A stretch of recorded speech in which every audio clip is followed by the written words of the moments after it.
fastball smacked to right field. It is over the wall. Josh Pearson blasts off. And the Tigers are putting it to the Gators. This is 365 Sports, powered by SicEm365.com. Toon looking the other way. End zone! Touchdown! Keyshawn Carter. 365 Sports is presented by IdealMRI.com. High-quality MRIs for $497 or less. IdealMRI.com. Your health is important, so is your budget. Third down throw. Might not need the kicker. Touchdown! Phillip Brooks. 365 Sports is also brought to you by Texas Farm Bureau Insurance, protecting Texans since 1952. Here's Gabriel. Steps up in the pocket, looking for the first down, has running room and more.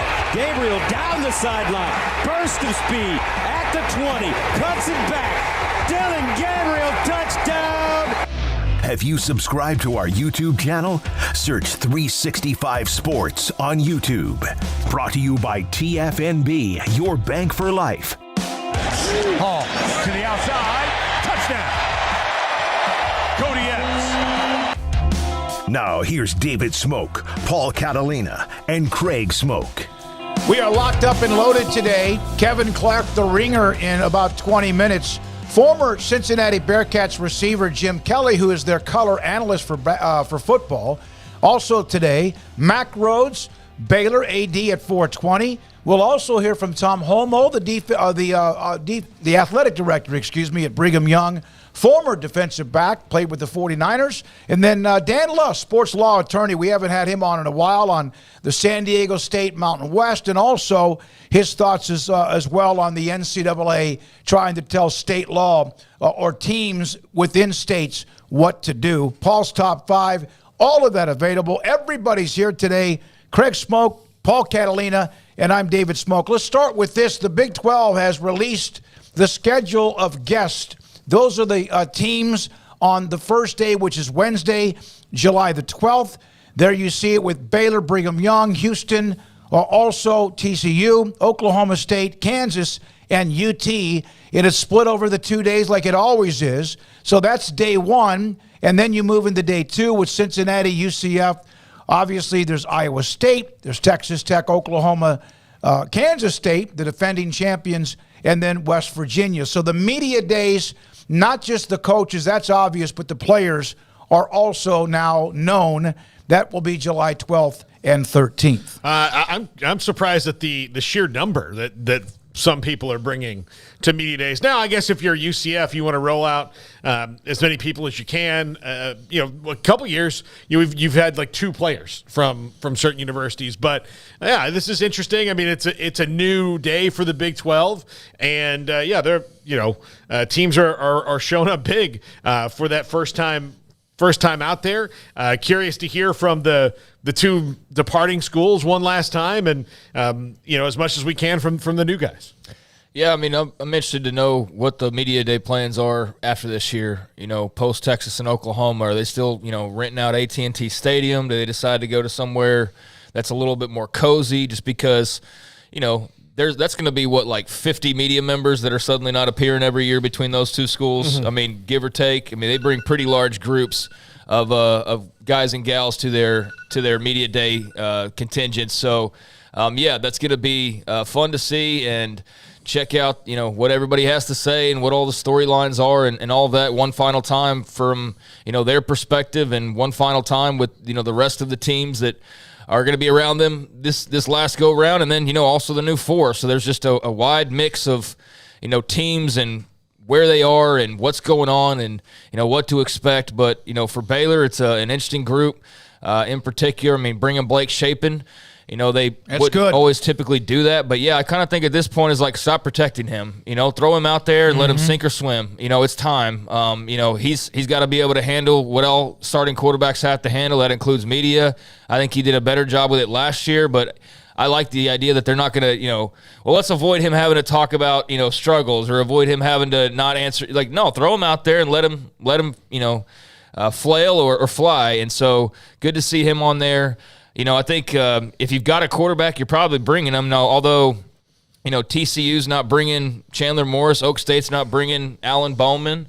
So that's kind of interesting. But you're going to see, Keaton Slovis there, Quinn Ewers there, obviously Jalen Daniels. So there's going to be some big-name guys. But, yeah, Dabney makes a lot of sense as one of their potential weapons this year. Josh Cameron, I kind of thought that was interesting just because he hasn't necessarily, separated himself to the point you're like, oh, yeah, that'd be a media rep guy. But, good talker. Great talker. Impactful, on the roster a bit last year. And, Walk-on. Yeah, walk-on. He's got a story, so that's great.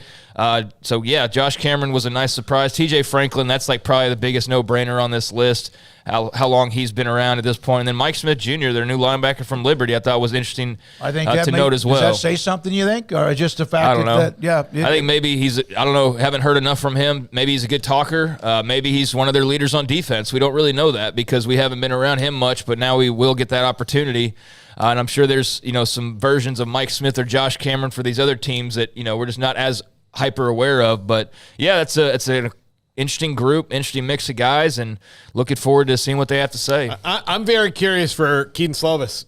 This is a guy who's been a couple places now, and just want to hear what that story's like. We can, from the outside, roll your eyes that here's a guy who's transferred twice or say what you will about him, but I do want to hear what it's like from someone who has lived what he's lived in this new era of college sports and trying to find a place that truly fits him and what his perspective on it is. Yeah, day 2, by the way, the quarterbacks involved Emory Jones at Cincinnati, the transfer from Florida. Same with Plumlee, him. Yeah, same with him. Plumlee with UCF, who we know is a phenomenal athlete. Will Howard, who really became a big-time story last year in the Big 12 when he took over for Martinez.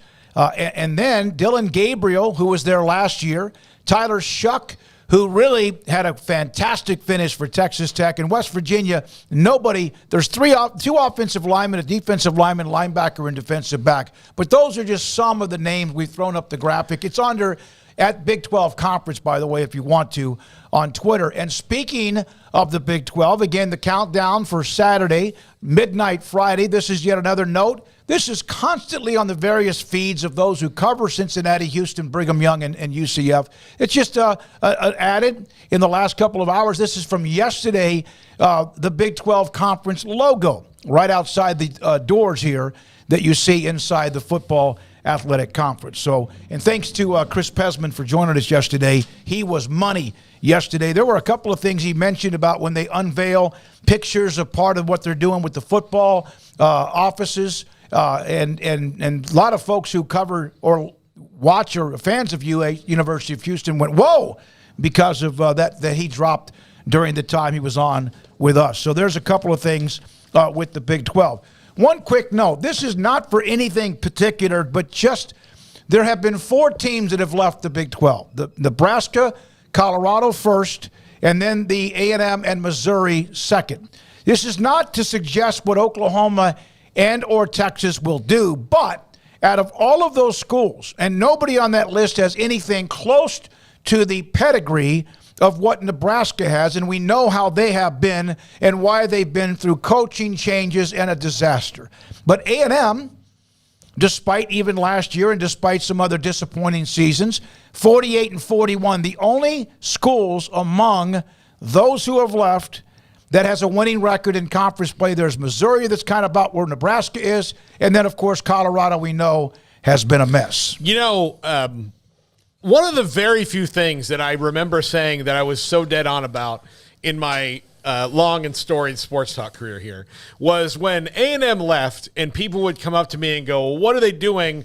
They don't even win this conference. I'm like, yeah, they're probably going to go on in the SEC and be exactly who they are and make more money, which is exactly what they've done. They've not changed at all, really, from their history, and they're they're making more money. That's what's happened to them, more or less. Now, that's not true for Nebraska. Nebraska left, and they completely changed who they were before they're they a shell of themselves. And been making more money. And Colorado, even worse, to that point where they have really not been a factor in the Pac-12, except for maybe 2 years of it.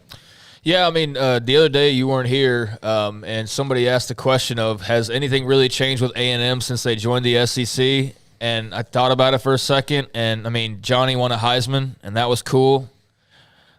Beyond that, no, I don't think anything's actually changed. I mean, really. I mean, they make more money. That's it. That's really the only thing that's changed. Otherwise, they're winning 7 to 8 to 9 games, maybe like last year, less than that. They'll probably win somewhere in there that vicinity this year, perhaps, and then rattle off a 10-win season once in a while, get everybody excited. Yeah, then turn around and then do like 8-7, and then one or the other direction extreme. Yeah, I mean, so to the answer to the question again, like, no, nothing's really changed outside of they've just made more money and had a moment here and there like the Johnny Heisman run. But yeah, pretty much everything's the same as before, just a nicer neighborhood.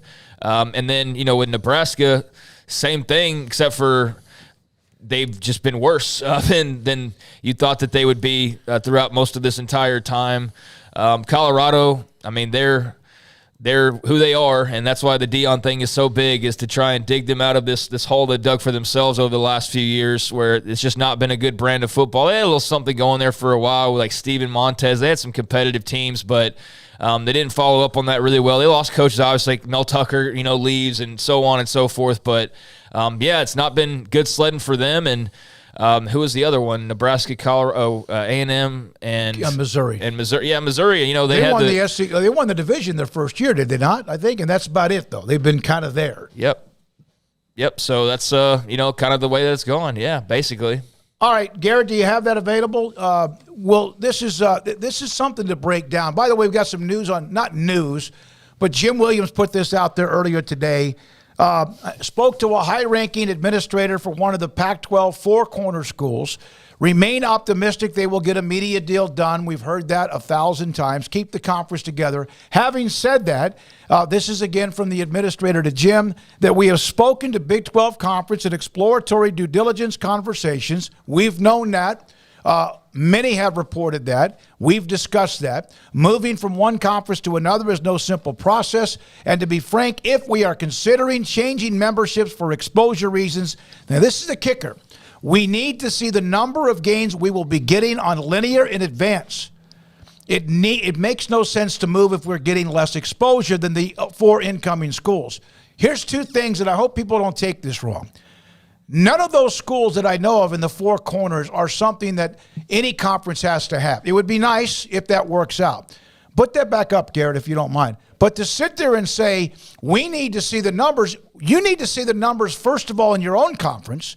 And I get that, and you don't make the decision perhaps to leave until you do, and you don't make the decision to leave for somewhere else until you do. But the bottom line is that less exposure than the incoming teams. None of those 4 schools, no matter how valuable they think they are going to be the ones that dictate that information.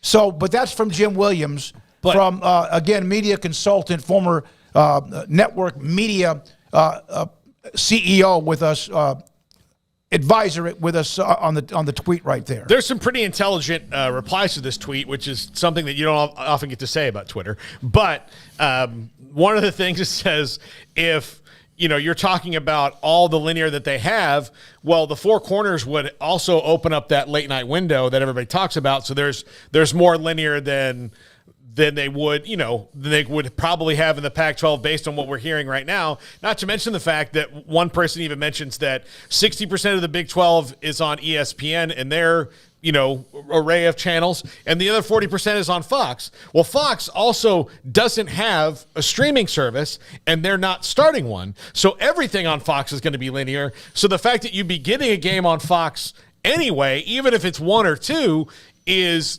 guaranteed to be linear no matter who you are in the Big 12. And then also with the possibility that the Pac-12, when their deal is announced and the figures are announced, that how much of theirs is going to be streaming, and to sit there and want to know what the Big 12 is doing. The Big 12 numbers are there. I mean, their deal, although there's still some dot the I's and cross the T's. They're there. Everyone knows where they are, where they're going to be, and the time slots, etc. So that was a little bit interesting, but at least also admitting again that there's been exploratory conversations, because there are some that stick their head in the sand and act like that's never happened. You would not have exploratory conversations if you didn't at least or weren't interested in what was on the other side of the fence.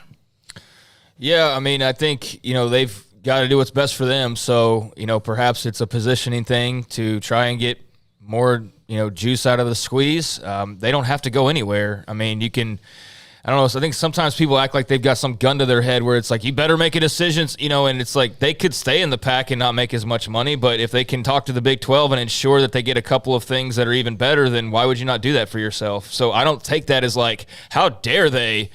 They're just trying to get the best deal they can for themselves. I mean, that's really all it is. And, if they can get the Big 12 to agree of like, yeah, sure, we'll give you same amount of exposure as these schools and others, then okay, now we know that. Great. That helps us lead even further into this decision that we inevitably make. So, yeah, I don't take that as anything but just trying to finagle the best deal for yourself. But I understand that the kind of thing to assume is that there's some, nose in the air arrogance or something like that coming from that direction, as though, they're trying to demand what they would get. But, if you're asking me like, Craig, you want to go work here? Okay, well, what are the numbers? What are the details of that? Do you think that, I can get as many vacation days as Jim? Is that me being arrogant, or is that me trying to get the best deal for myself? So that's how I view it, which is probably a bit differently than most. But I understand, because the way this is all gone and just kind of the attitudes towards either side, depending on who you talk to, how that could be taken a different way. So we still wait. I mean, nothing's really changed outside of just the conversation has rolled on along, and it is June 28th. So, for all the talk about a July 1st deadline and those types of things, I mean, we're right there up against it at this point, and we'll have arrived there by the end of the week. And I don't know, I don't get some sense that the dam's about to burst one way or the other, really. It seems like I'm going to inevitably see a tweet here in a couple of days of like, June 28th is, it's going to be like, okay, let's reset the clock again. And I don't look forward to that, but I understand that it's, a complicated process, so to speak. All right, so then there are a couple of other things. Dan Lust, who's going to join us today at 4:45, sports law attorney, and break down San Diego State, Mountain West, but also this right here. This after the NCAA had sent programs within their umbrella a note about don't follow state rules or laws about NIL. Be careful. Dan, in light of the NCAA, the memo today, it seemed like they are in need of a little refresher on the laws of our country. So here it is. NCAA law is less than state law. Yeah. And you're welcome. The state has police, district attorneys, state's attorneys, subpoena power. The NCAA has attorneys that they pay and people that work in a building in Indianapolis. That's what they have compared to the states. They are doing this. And again, you guys had Mack on last week. We're going to have him on today. He said they're going to follow the state laws, and they're in a position that that's what they have chosen to do. But we have two major universities in the state, and I would venture to guess that I'm going to throw three in there, that Texas Tech probably feels the same way based on the things that they're doing and setting up in their NIL collective. And I'm not chastising anybody for doing this, because it's legal by state law that they feel differently about that, and they're going to go by what the state law says. Florida has schools that almost all unanimously feel that they're going to go by the state law. Georgia, the same way. California is even out in front of everybody in the stuff that they're trying to do to advocate for student athletes, which may not even be completely plausible at this point. So, again, the NCAA is trying, and they can have schools that adhere to it, but as long as there's enough schools that don't, and they're big and powerful and have a bunch of money, nothing's going to change for the NCAA. Yeah, I mean, I saw a couple of replies to this that made me sort of wonder if it's that black and white. I mean, after all, I mean, not your part, but the Dan Lust part, it's the NCAA's rules. You're a member of the NCAA. If work says, hey, this is what the rules are, and you break those rules, then, you say, well, state law, like, I don't know how all that works. You're like, you trump your job because you say, well, Texas state law says, like, I guess in some cases that works, but in this case, Is it that black and white, or is it a matter of, that's you joined this organization. These are these organizations' rules, and you play by them or you don't. And that's where I think the bigger story is not whether or not the NCAA actually enforces anything. Is this the breaking point? Is this the line in the sand where they're not going to budge? Those are going to remain NCAA laws, and you're either going to follow them and be a member of the NCAA, or you're not, and you're not going to be a part of it anymore, and you break off or you do whatever. That's what I wonder about, because, you can say, yeah, well, Texas Tech's going to go by Texas law and Florida's going to go by Florida law. Well, Baylor's going by NCAA law, and I don't think they're going to be the only ones that do that. So, maybe they're making the wrong choice, but they're doing because they think that's in their best interest, and they don't want to get caught, throwing out wads of cash, and all of a sudden it turns out like, oh, what? You know what? You can get punished for that by the NCAA. Can't put that genie back in the bottle. A&M will do it and not care because they'll litigate the genie to death. But not everybody can do that. So, yeah, I mean, there's a line in the sand. It's follow the NCAA rules or follow state laws, and there's going to be schools that choose sides, and something's going to come to a head eventually. And I don't know if that's the rupture and the eventual breaking apart, but I don't think you're going to get to an agreement where everybody comes together and goes, you know what, we're all unified and we're all going to play. But that just seems like it's not happening. Yeah, exactly. The only thing that's going to be unified is whatever makes you better. If it means you can go by one law or the other, you're going to do whatever makes you better. What the state laws are all banking on is the fact that the NCAA in court is not very good. It's Alabama versus a Pee Wee League team right now. In spite of the fact that the NCAA has really good lawyers, but they can't argue against what is legal or what is constitutional, and that's the problem. Now, that is a better argument if you signed up to be in this organization, but the legal argument on the other side of it, yeah, but we don't agree with the rules anymore, and that's been changing all this way down, and so we're just going to push that line as far as we can. Jim Williams on our chat room. Jim, great to have you.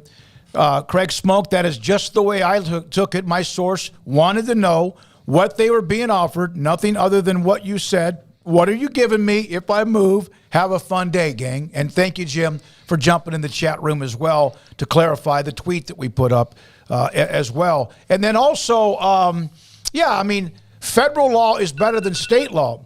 Man, that's got to. I don't know why it keeps doing that. I don't have an alarm set. I don't. So. All right. Federal law trumps state law? Yeah. All right. So state law obviously is different than the NCAA rules, but what you say is important. We got to take a break because we have Kevin Clark from The Ringer. We'll discuss this with him as well. But, you are a part of a league. It's like a team that's a part of the NFL. If you're a member of the NFL, no matter what maybe is out like in Pennsylvania or California, the NFL is going to be the one that sets the rules for the NFL. And if you break them, they're going to fine you or suspend you or take away draft picks or God knows what. So that will be fun to kind of watch. And Jim's having to leave. Jim, great to have you again in the chat today. One more check. This is with Bob. This is the greatest, perhaps, compliment Sam Bradshaw can have. Remember yesterday's graphics and the bars, etc.? Paxton failed it. He was not paying attention, didn't try. Bob Thompson, former Fox Sports CEO and president. If you want to geek out on some TV numbers, take a look at this. Sam Bradshaw from our show, quite good at this stuff. Even I can understand it, see the whole deck, including numbers based on new TV deals on today's 365 Sports Show. That's the tweet from Bob Thompson. Bob, we appreciate that. I reached out to him and said thank you. And that shows you the respect of what Sam's profiles, data, graphs, etc., and research that he had someone like Bob Thompson go in and say, this is a lot of fun for the geeks who want to see the numbers. When we come back, Kevin Clark, The Ringer, Jim Kelly, former Bearcats wide receiver and their color analyst, will join us today. Mack Rhoades, law attorney, a sports law attorney, Dan Lust. We'll also hear from Tom Holmoe, who's the AD at Brigham Young, and more. And this is 365 Sports. It's the 4th of July sales event at Allen Samuels with major deals on these Hot Wheels. Get the legendary 2023 Dodge Challenger or Dodge Charger SXT, GT, or RT with total values up to $2,000, plus an extra $500 to first responders.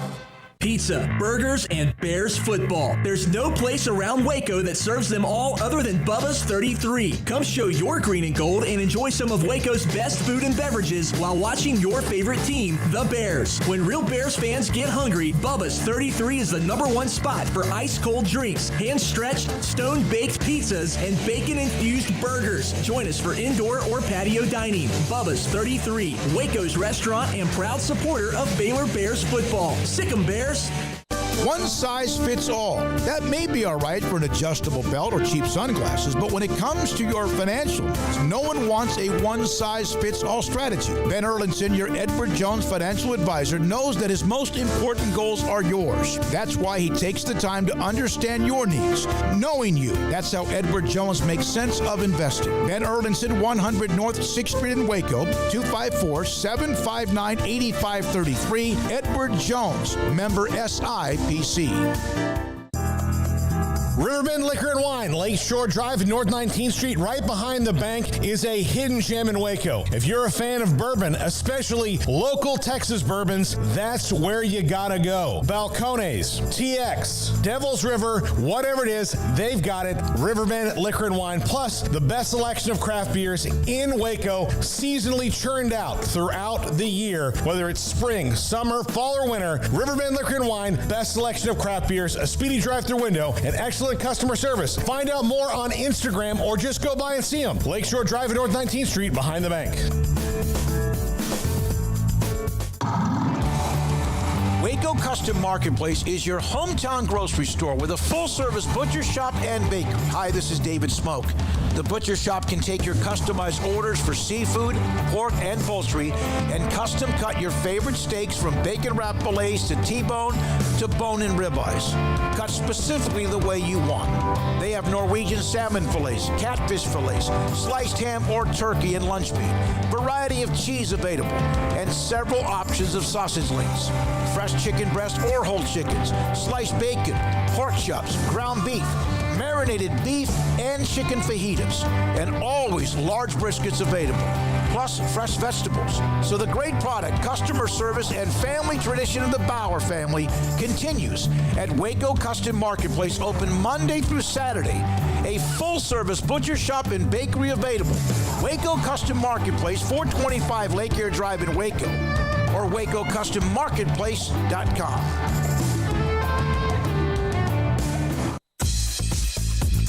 Baylor Scott & White Southwest Sports Medicine and Orthopedics, the team physicians for Baylor Athletics, diagnosing and treating all sports-related injuries, including concussions. These specialists also provide orthopedic services for athletes and non-athletes alike, whether it's knee or shoulder pain, a wrist injury, orthopedic spine care, and even an arthritis and total joint clinic. Trust the doctors Baylor Athletics trust. Baylor Scott & White Southwest Sports Medicine and Orthopedics wants to get you back in the game.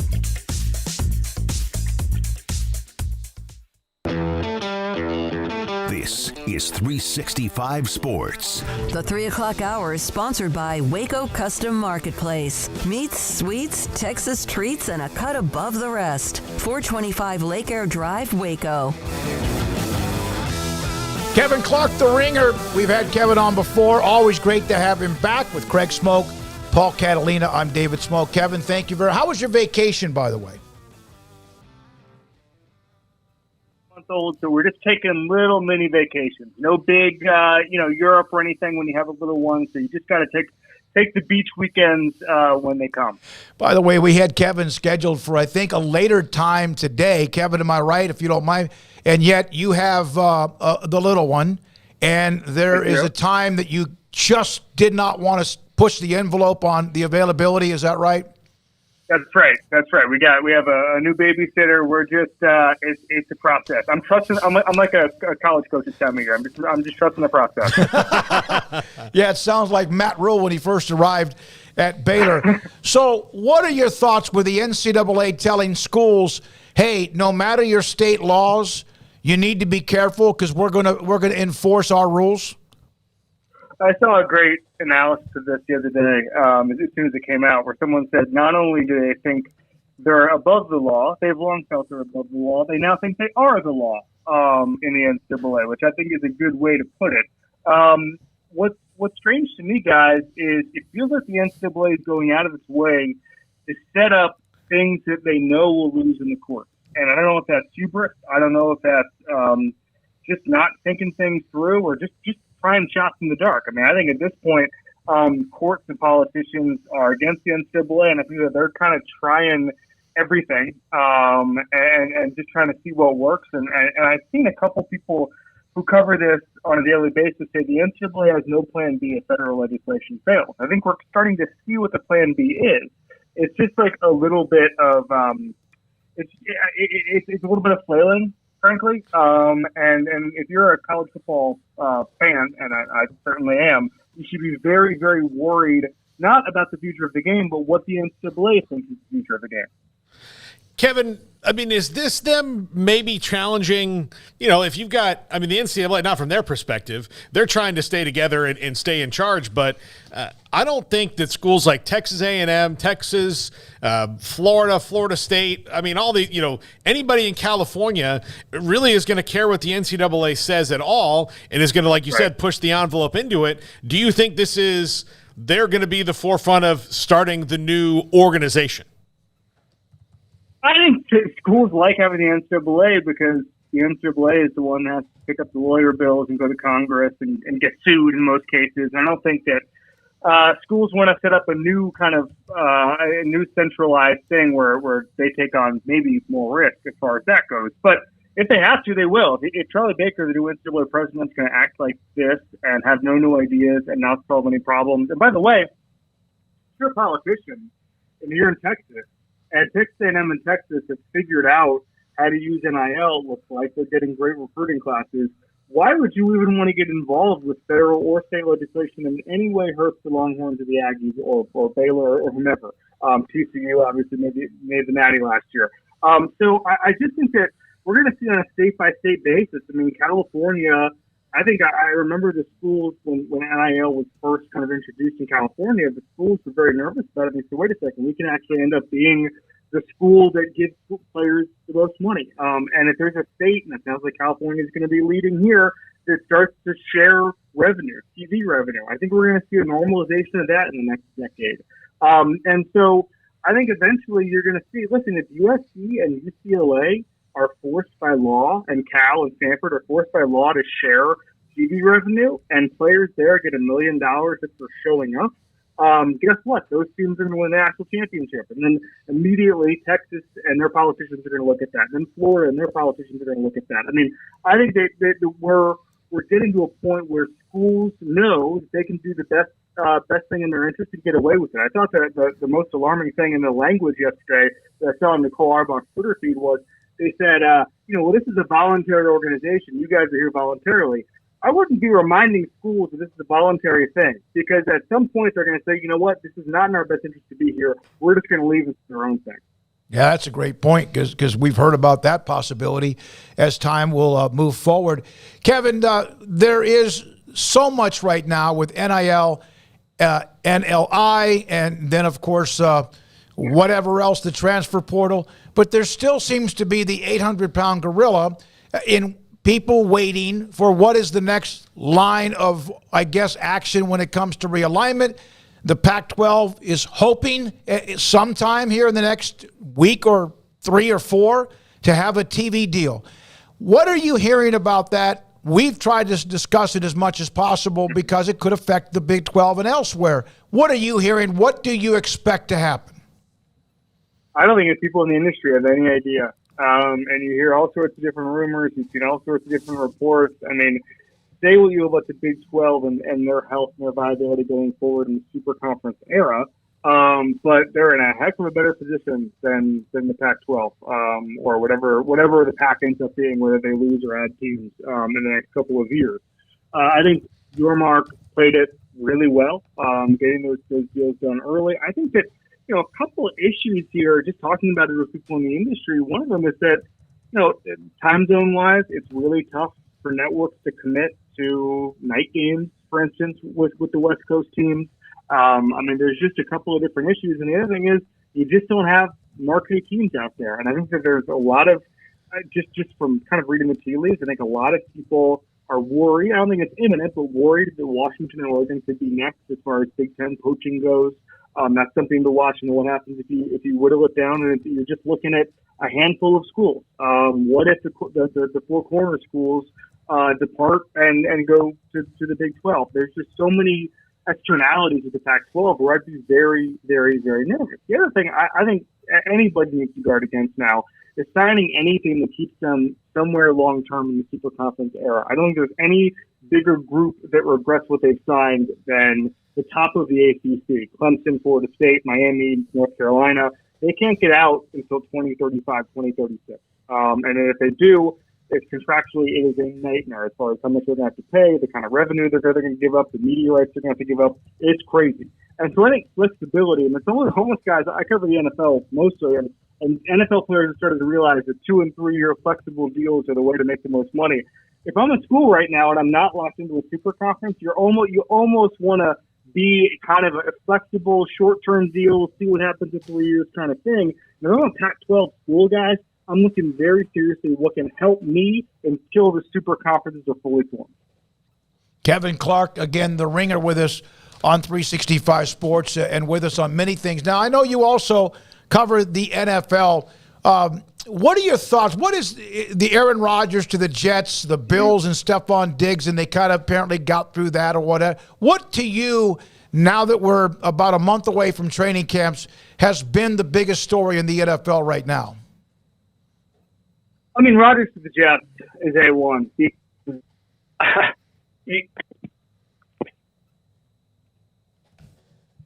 You think about the different types of the AFC, where anybody can win. It's like a major golf tournament, right, guys? Where John Rahm, Colin Morikawa, Justin Thomas, all of these guys are so good and winning every single weekend. That's how I feel about quarterbacks in the AFC at the very, very top. Joe Burrow, Josh Allen, Patrick Mahomes. Any of these guys can win a Super Bowl in any given year.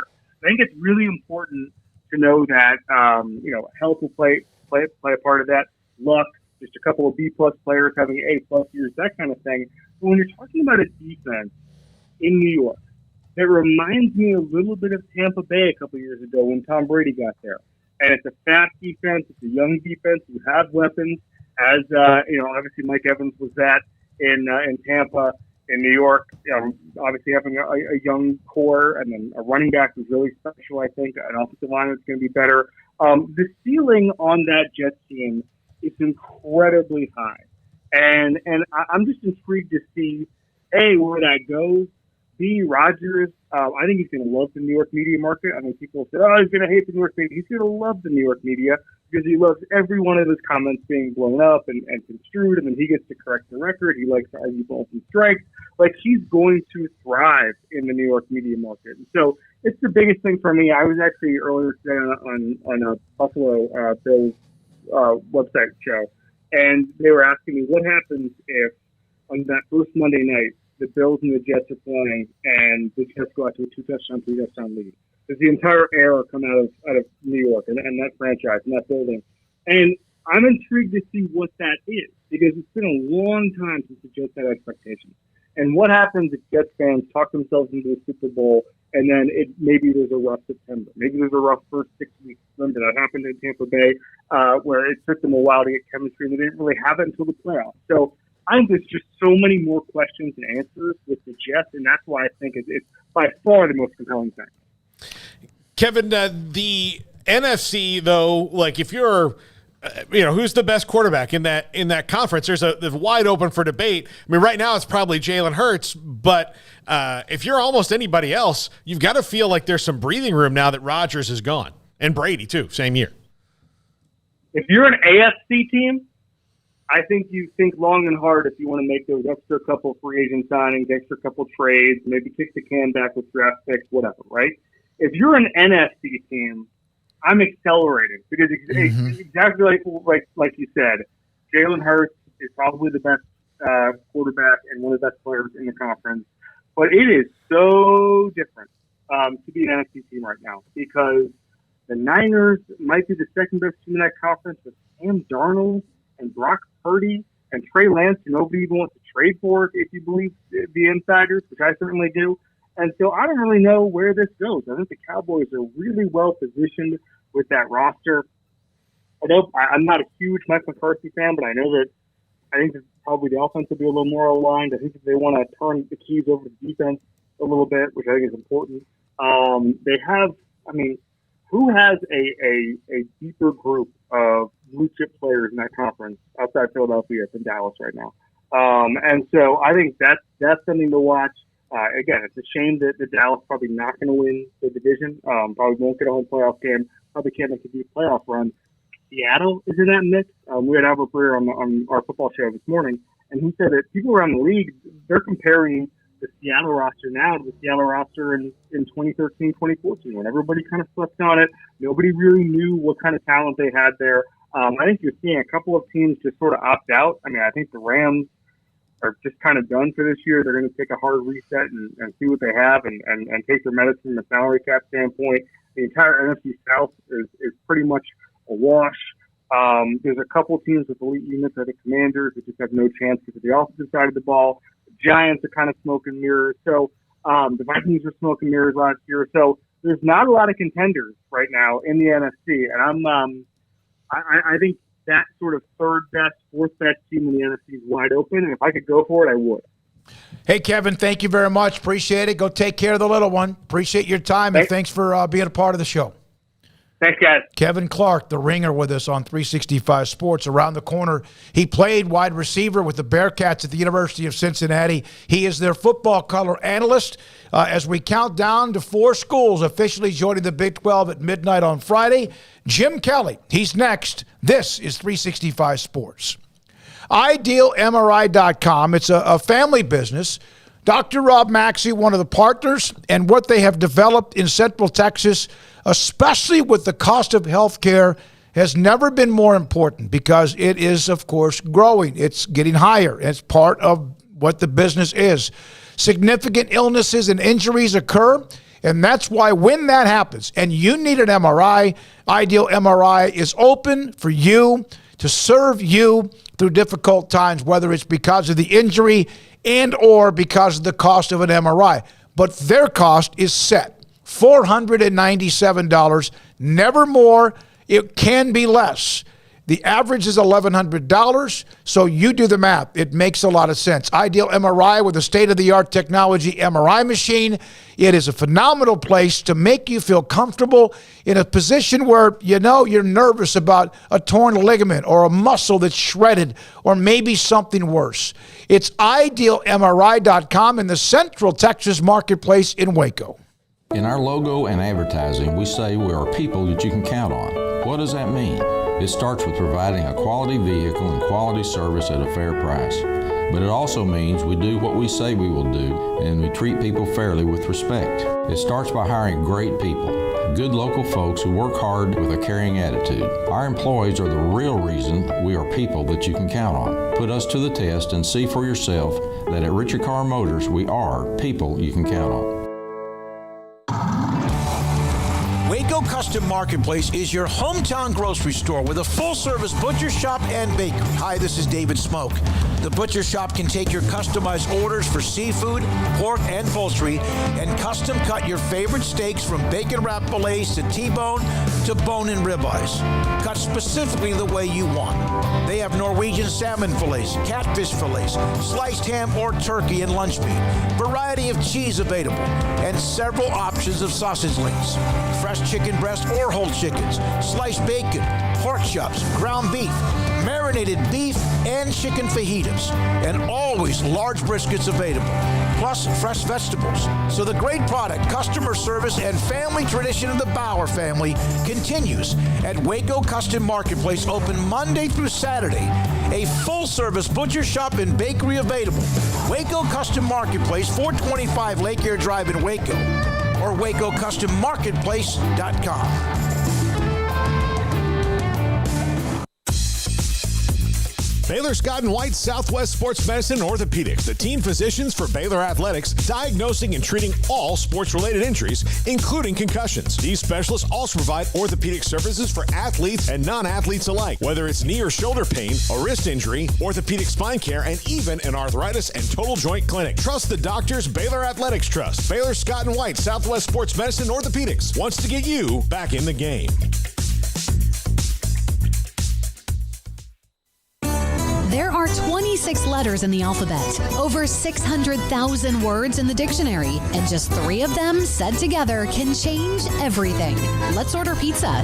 Those 3 words lead to dough made from scratch and 3 fresh signature cheeses that blanket golden crust in a heavenly melt on Marco's Pizza that'll blow your mind. So visit marcos.com to order and stop by Marco's Pizza in Belmead, China Spring, Woodway, and in Robinson. Marco's. Pizza lovers get it. It was broad daylight. I stepped into a gas station for 5 minutes to grab a snack, and just like that, my car was broken into. They made out like a bandit. My laptop, my phone, everything. I called my agent to see what could be done, and he restored my faith in humanity. My claim was processed so quickly, and I was able to recover my losses. Stop by and see our agents at one of our 3 McLennan County locations. Coverage and discounts are subject to qualifications and policy terms and may vary by situation. It takes time to reach goals.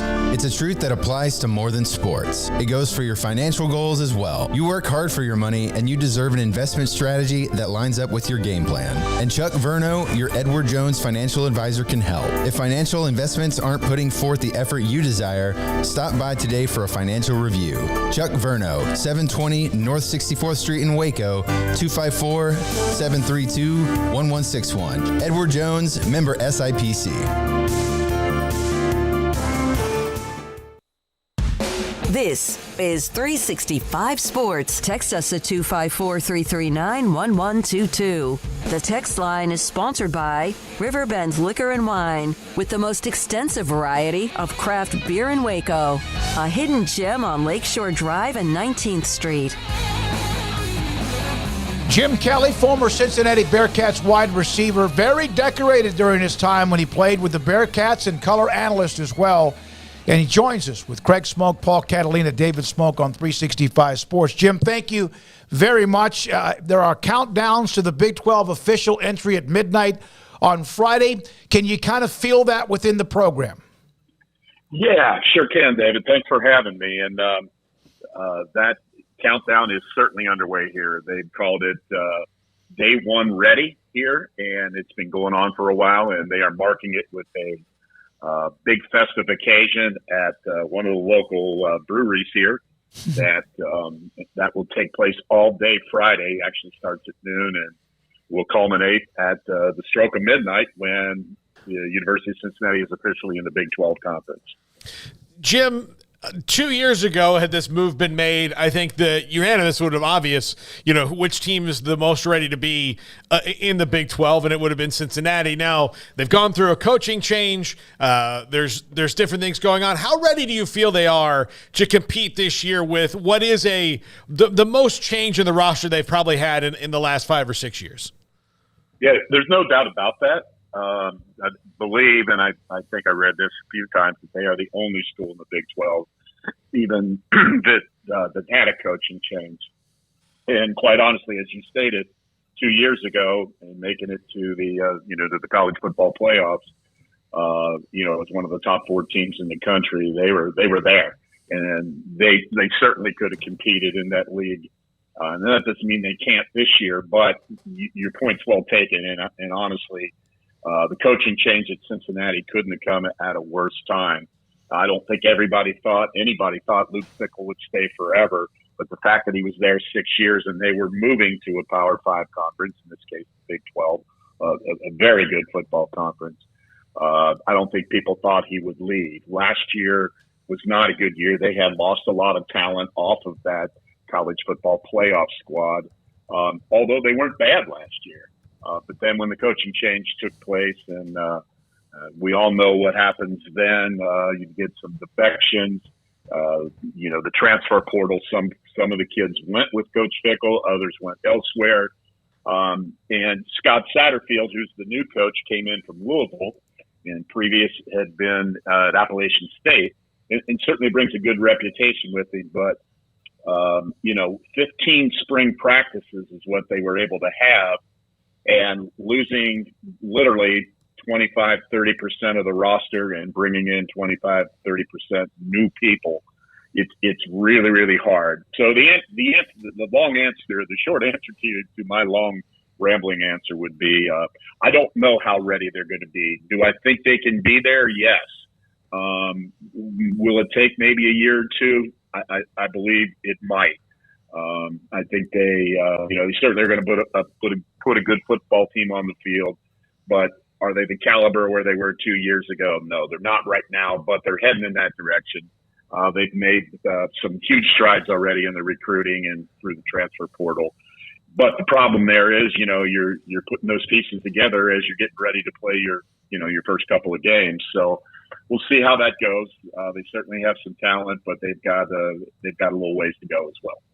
Jim, this is a team that, whether it's affiliations or it's coaches, they've just found a way to just always kind of remain relevant. There might be a little dip here and there, but whether it was going from Brian Kelly to Butch Jones, and I know Tuberville's in there, but, then also to Luke Fickell, and now we'll see what Satterfield does, but being an independent, all the conference changes, Big East, Cuse, all that in the 2000s.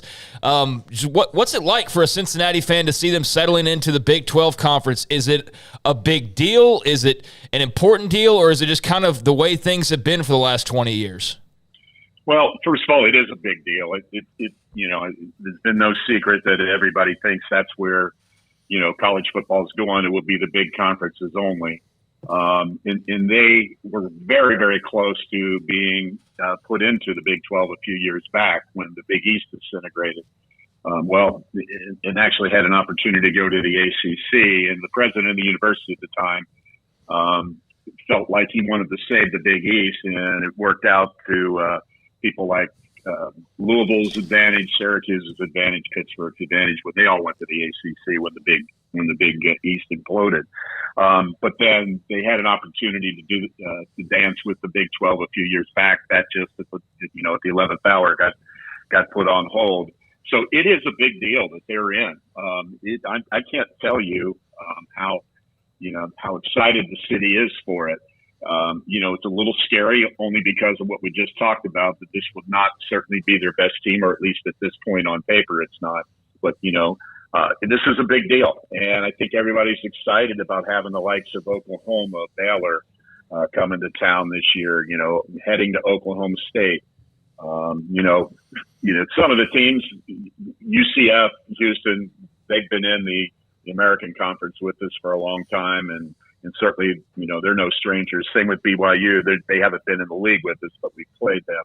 But, a good number of the teams, it's been 20 years maybe since we played Kansas and Kansas State.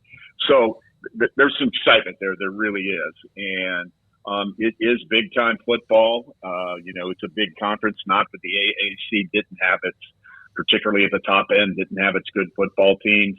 But this is a league top to finish that is much stronger than the American Athletic Association. And we're just talking football. We won't even go into basketball. Mm-hmm. That's a whole other story. But they can compete. They just, it's going to, like I said before, it might take a year or two. For those that don't know, not just a color analyst for Cincinnati Radio, but also played there back in the mid-'70s and led the team in receiving. 45 years, Jim, you have been connected at some point or another in different roles at Cincinnati. What does this mean to someone like you, or maybe even those from 30, 40 years ago? It means a lot. It really does. And, when I think about that, and the one thing you had just mentioned that, there's been a few dips at times, but they always seem to come back. And speaking of those 45 years, the reason we were able to win when I played is it was just everybody overachieved. Tough guys, you didn't have all the talent in the world, but you were able to overcome that. You were able to play hard. You were able to win. Well, that's what this team's been able to do. Yeah, they've had a few down years, but not many, at least in the last 20. They've been really, really solid. And what it means to somebody like me that's been affiliated with this program, I actually grew up watching them and then played there, coached there for a year, and then been the color analyst for this would be my 33rd season. It's been a lot of years, and it does mean a lot. And I'm very proud that you'd like to think that the reason they got into the Big 12 is exactly what you guys were talking about, is they've been there. They've been that team that's like, wow, where did this team come from? And they've earned their way in. And it means a lot to the fans. It means a lot to me. I'm very, very excited about it and looking forward to it. Did they ever have a period from the time that, the Big East thing collapsed and then, those schools went to the ACC that you mentioned earlier, where they acted differently than a Power 5 program? No, they never acted that way, but, the rest of the world looked at them that way. Mm-hmm. And that's the thing I was talking about the leagues. And, who knows how it's going to come out. And I know within 2 weeks here, we'll see the preseason rankings for the Big 12. But, and not to knock a couple of these schools, but schools like Temple that were in the bottom of the AAC, and quite honestly, even the Big Ten, if you look at the bottom there, they've got some teams that have not been winners for a long time. But the Big 12 isn't that way. Particularly last year, they had just a huge year, and I don't see it being any different this year. You got some new teams in there, and they have to prove themselves. But at the same time, it's just these guys they're blue collar football players. They play, above their talent level, and they just really play hard, and they are really, really excited to be playing in the Big 12. Jim, I noticed that Emory Jones was listed as one of the media attendees. I hadn't seen if he had been officially named the starting quarterback, but I know after Ben Bryant's transfer, that was kind of the expectation. I guess Evan Prater may be involved there as well. But, a lot of people know of Emory Jones. They know of his previous couple of stops. What's just sort of the feel, especially with Satterfield, arriving at the same time and being an offensive guy? What's just kind of the expectation of the feel around the quarterback position and therefore the rest of this offense? Yeah, no, I think you're hitting on a key spot right there. Obviously, quarterback on every team is very important. But Ben Bryant had a decent year last year, not a great year, and then he got hurt down the stretch. Evan Prater came in, and Evan Prater's a local kid from Cincinnati, and he's a four-star. At the time, he was the highest recruited kid on the rankings side that Cincinnati had ever signed, and he ended up playing down the stretch when Bryant got hurt. Well, Bryant's situation was he really wants to play in the NFL, and he was projected last season, if he had a good year, of being somewhere in the middle rounds and being drafted. Well, because of his injury, that didn't happen. So he came back to Cincinnati for spring ball with the intention of winning the starting job. Well, then the coaching change took place, and not that he wouldn't have won it. He might have. It was neck and neck between Emory Jones and Ben Bryant. And there's a third one in the mix. Now, he's a youngster, so he's got probably a way to go. But they've got a quarterback that they've signed, and he came in as an early signee. His name is Brady Drogich. He's from Michigan. He is really good. But that being said, your tie to Satterfield is spot on. Satterfield wants a two-dimensional guy. They want to be able to have a guy that can run the football and a guy that can throw the football. And all three of those guys fall into that category. Brady Drogich, obviously, Evan Prater is quite an athlete, and Emory Jones can run the ball as well, throw the ball. So he hasn't officially been named a starter. I would say he's going into summer ball probably as the favorite, but that may change. Again, they only had 15 practices in the spring, and that coaching staff was brand new. And it was a weird deal. The coaching staff was set. Then there was a movement in the NFL coaching ranks, right? And all of a sudden, the dominoes that you thought it had stopped falling, all of a sudden started falling again. And they lost their offensive coordinator, who went to the Indianapolis Colts. They had not their defensive coordinator, defensive linebacker coach ended up going to the Miami Dolphins, and then they had a third guy leave. So they had to fill those holes in. So that was all while spring ball was going on. So, these 30 days of camp, or how many ever there are, starting right around the 1st of August, are going to be extremely important. And then out of that will come the starting quarterback. But the good part there is all three of these guys are very capable. I do think Emory Jones maybe has a little bit of a leg up right now just because it's Coach Satterfield's offense. Last thing, Jim, and we appreciate your time. The recruiting, which when you have the Big Ten right there in your backyard, and Ohio State, of course, is the 800-pound gorilla. Cincinnati wins some battles. Where are they in the city, their own city, when it comes to winning their battles? Yeah, I mean, Ohio State they're a big animal, and they're going to get their guys. They get them from all over the country, so they may get the best one or two out of Cincinnati, but there's plenty more here. And I'm not saying you don't go head to head with Ohio State if you're Cincinnati. You certainly do, but you've also got to contend with, and you mentioned the Big Ten. Purdue's very close. Indiana's very close geographically. Michigan State aren't very far. But then if you turn around and look over your shoulder, you're looking at Kentucky and Tennessee, which are less than a 4-hour drive away. You've got Pittsburgh's a 4-hour drive away. So you got a lot of competition there. And I have to give, in this case, Coach Fickell did a wonderful job of recruiting the state of Ohio. In this particular case, Coach Satterfield's done a wonderful job of recruiting the Carolinas and Georgia and Florida, where he's, spent a little bit more of his recruiting time prior to coming to Cincinnati. Now, to his credit, he's made sure he's got to every high school within 100 miles of Cincinnati since he's taken over. So he's hit it hard, and I know you don't really want to recruit. You don't want to say that you're recruiting in the portal, but they hit that really hard and had some success.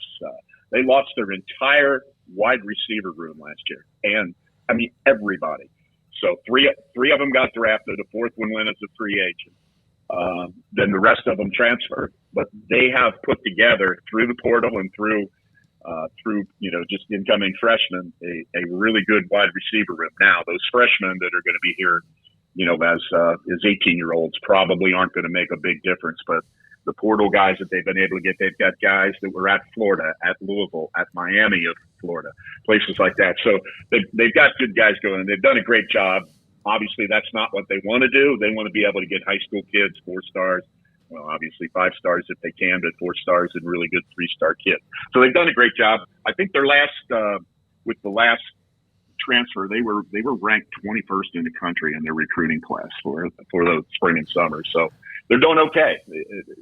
But again, they lost a lot, particularly when Coach Fickell left.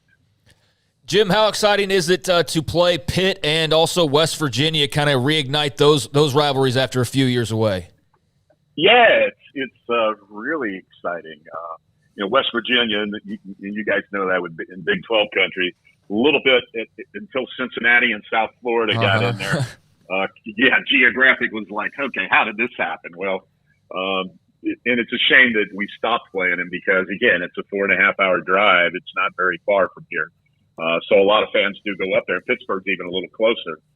It's really exciting if we think about some of those games in the past, particularly when the Big East was around in that 2009 game, where Cincinnati went in at 11-0 and Pittsburgh was 10-1 at the time, and went into at that time Heinz Field, and Cincinnati was down 17 points at halftime, came back and won it in the last second. So and then went on to the Sugar Bowl to play Urban Meyer's Florida Gators. So it's nice to have those guys back. It really is. And Pittsburgh, of course, is just kind of I think we play them this year up there, and they're coming down here next year. But West Virginia will be obviously a conference team, and will continue. I'm thinking that we'll play them every year and just rotate it, between Morgantown and Cincinnati. His name is on the Hall of Fame. Jim Kelly Jr. with us, former Cincinnati wide receiver, color analyst, contributor, and much, much more. Jim, we've had John Cunningham, we've had Satterfield, Chad Brendel, who covers Cincinnati, among others, and having you as well. We appreciate it. It's been a lot of fun for the last almost 18 to 20 months since all of the changes happened with Texas OU and then the incoming 4. We can't wait for it to be official and look forward to seeing you very soon. Okay, I'm looking forward to it too. And it's coming real quick here. We'll officially be in this weekend and heading down for the media days there in mid-July. So looking forward to that as well. We'll see you there. If I see you, I'll come up and shake your hand. Jim Kelly Jr., former Bearcats receiver, also a part of their football broadcast with a lot of history on what this means to Cincinnati. All right, down the road in this hour, we'll have Mack Rhoades, Baylor Director of Athletics. One note, by the way, I saw the story about Notre Dame and what they want. We've discussed this before, but a couple of nuggets about that. And it kind of brings me to the attention of how many schools, college football programs could truly survive as an independent. And we'll come back and discuss that, get your feedback in the chat room. And this is 365 Sports. Waco Custom Marketplace. Hey, listen, 4th of July is next Tuesday. It is around the corner. And right now, the specials they have inside of their store, 425 Lake Air Drive in Waco. Chuck short ribs. They are delicious. I've had them before. I've put them in the smoker and then put some barbecue sauce, and sometimes without the barbecue sauce at $5.25 a pound. Tri-tip, $4.99 a pound. Bone-in and boneless pork butt from $1.89 a pound to $2.25 a pound. Chicken drumsticks, 89 cents a pound. And Douay sausage. Are you going to just put them on the grill? Are you going to put them in some jambalaya? Are you going to make some gumbo? I know you'll, damn, Smokey, it's hot as hell outside. But, hey, it's the holidays are coming up. And that's $2.99 a pound, as is the raw coil sausage. All fresh shrimp, 10% off. Maybe you're going to have a crawfish boil, even though crawfish almost out of season, or have a shrimp boil with the potatoes and the sausage and much, much more, and 10% off all beer and wine. Waco Custom Marketplace, your hometown grocery store, and also full-service butcher shop and bakery at 425 Lake Air Drive in Waco. The future's bright, the time is now. College is what you make it. It's a late-night pizza run and all-nighters coding a new project. It's having big dreams and making them a reality. It's a professor who knows your name and your story. It's preparation for your future, your calling, your life. And at Baylor, it's even more. Baylor, where lights shine bright. Petty Clinic Men's Healthcare in Woodway is now proud to offer you men an exceptional weight management body sculpting product called semaglutide, also known as Ozempic or Wegovy. Semaglutide is an FDA-approved weight management medication. Once-a-week injections of this powerful medication offers an average body fat weight loss of 20% within the first year of treatment. In addition to body sculpting, semaglutide also normalizes blood sugars and has the clinical research proof of reducing blood pressure, cholesterol, stroke, and heart attack risk. If you're like most men and you have stubborn fat that will just not respond to typical diets and exercise, then help is finally here. Semaglutide, affordable, highly effective. Google search Petty Clinic Waco and reach out to the Petty Clinic team today for a free consultation with Dr. Petty to see if semaglutide is right for you. Go to pettycliniclowt.com. Established in 2007 and independently owned, Alliance Bank Central Texas is committed to helping families and businesses meet their financial goals. From their tellers to their board of directors, they know the importance of superior service and competitive products. Customers have confidence knowing that their financial needs are in good hands. It's your bank, Alliance Bank Central Texas, with 2 Waco locations, 4721 Bosque Boulevard and 191 Archway Drive on Highway 84, and at AllianceBankTexas.com. Member FDIC and equal housing lender.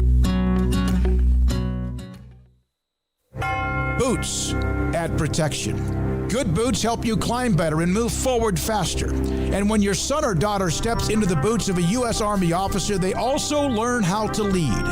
In these boots, they'll gain more confidence with expert training in one of more than 150 occupational specialties.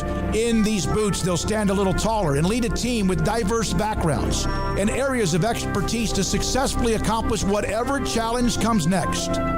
In these boots, they'll earn respect with valuable experience from day one that will give them solid footing for success into the future. Highly qualified candidates who earn a spot on our team can receive comprehensive health care coverage, college tuition assistance, and a bonus of up to $40,000. See all the things your son or daughter can achieve in our boots at GoArmy.com. U.S. Army Waco Recruiting Company, 254-598-8131 or 254-776-1543.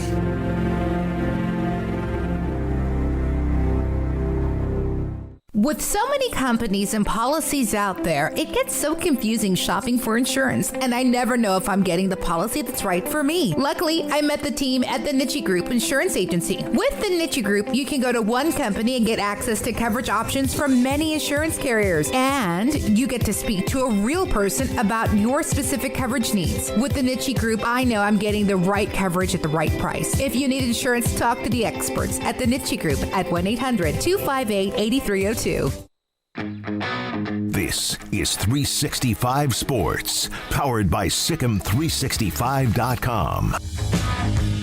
The 4 o'clock hour is sponsored by Boozer's Jewelers, the wedding ring store, specializing in custom jewelry and repair, all in-house. Now here's David Smoak, Paul Catalina, and Craig Smoak.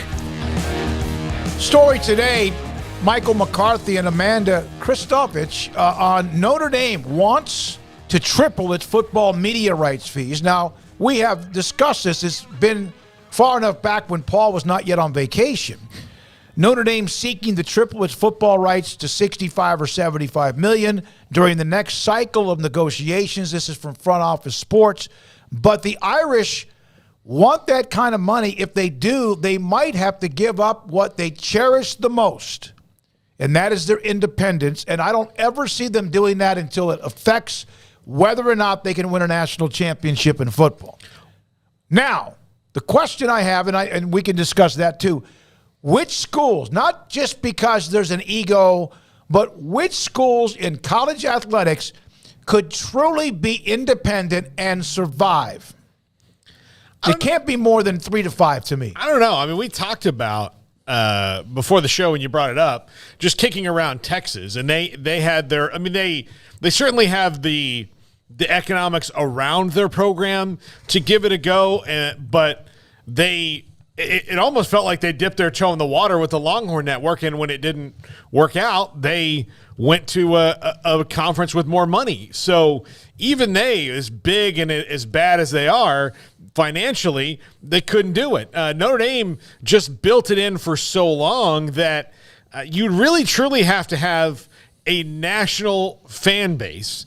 And the only other school you could compare it to was the one who was just independent and couldn't wait to get back in a conference, and that was BYU. So I'm not sure, the more I think about it, like there's certainly schools that could make a go of it and have the finances to do so, but would you be able to sustain it like Notre Dame has and be able to become as powerful as they are? I just don't know. Army, Navy, Air Force have been at times. Air Force, of course, has not been for a while. Not Navy either. They used to be. Obviously, you mentioned Brigham Young, Craig. Your thoughts about the independents? There aren't very many even right now. Yeah, I mean, I think the Notre Dame money thing's interesting, but, I don't know. I mean, you said it just a second ago. BYU was independent. It was so great that they were begging to go to the Big 12. Liberty was independent. And it was so great that they, were like, hey, let's get into a conference as soon as we possibly can. So those who have, experienced that here as of late all seem to be taking opportunities that are the opposite of independence because of the security, the TV deals, the exposure, the amount of set up rivalries and contests. Like, that's the thing, is Ohio State goes independent, and they probably could, but, like, are they still playing Michigan every year? Are they getting Michigan State? Are they getting Penn State on a regular basis? Like, are they getting the full meal deal as an independent scheduling? Like, Notre Dame's been able to work their way around that, but they've been a unique case. I don't think that, you just plop down Texas as an independent, and they probably could do it, or Ohio State. They could probably find a way to do it, but I think it ultimately leads them back to, like, but we can still make more money in the SEC where we're guaranteed to play LSU and Alabama and A&M and all those schools. So, yeah, I'm sure there's schools that could do it, but they wouldn't be as successful and as secure and as satisfied as they are, in a different arrangement. And so, yeah, I think that's just kind of something that's gone to the wayside. And, if you can find a spot, you better grab it while you can, because the independent life, especially as it dwindles, is not that attractive. And really, Notre Dame, if they weren't Notre Dame, would have bolted from this whole arrangement a long time ago. But they're Notre Dame, and so they've somehow been able to kind of, ride with it.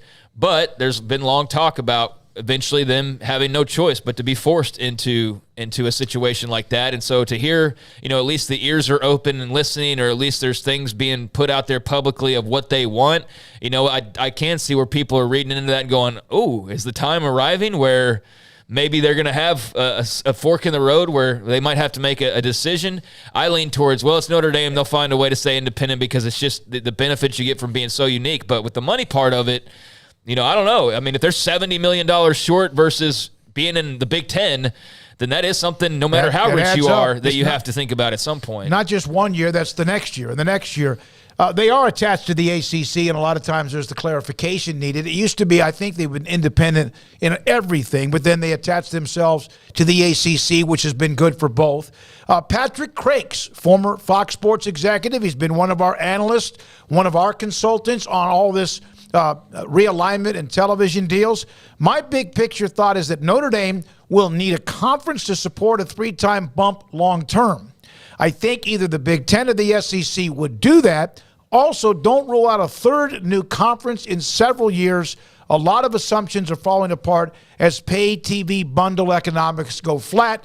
And by the way, thanks to R Webb for sending this story to me on direct message on Twitter. I think long term, I think that eventually it may just happen because as those other, collective groups of, 16 conferences get more and more money for their TV deals, and Notre Dame, will get it a lot for them. I don't know if they're going to triple their media rights, but I know they're going to get a lot more because they can. And we went through it back when this first came out. They're a guaranteed 2 to 3 million views on NBC every Saturday, which is a fantastic lead-in or follow-up to the Big Ten that they have. So it makes sense for them to keep that intact. Now, how much money will they give and do they have available for Notre Dame? That remains to be seen. So I think in the short term, they'll do that. But again, things do often change, as we've seen in college football, very rapidly. So maybe one day they'll have to do it. But they are different. And I do think this. I mean, everybody, I've heard Texas and USC and Oregon,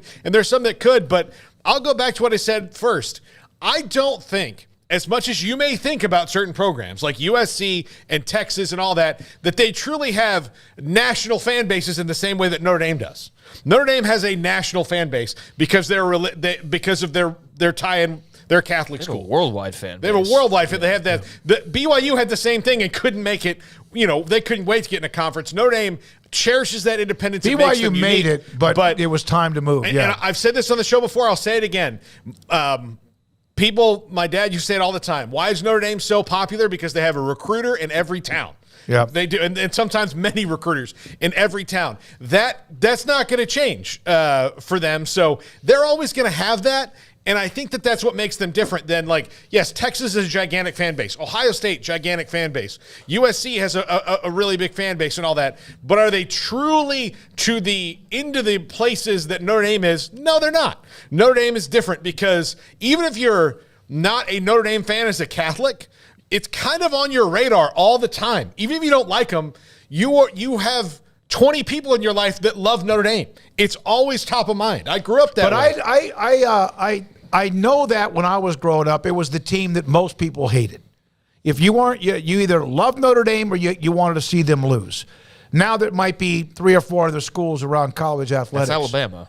Alabama, and eventually it might soon be Georgia. Right. Texas is a part of that mix, and maybe even, you even hear this about Florida or even Ohio State. Penn State used to be independent. Now, of course, they've been a part of the Big Ten for quite some time. But I know they still have that clout, and the numbers show they still have that clout. But I don't think it is what it was 25 or 30 years ago because so much has changed in college athletics. And that's why they're also, if you look at their football schedule, and then, of course, they're in the ACC in basketball, why there's also the connection there. And but every conference in America, if they called, they'd pick up the phone and say, how much do you want? Yeah. Period. Paxton says Texas has a national fan base. And I would say, I know he's a Texas fan, but the abject failure of the Longhorn Network proves that they don't.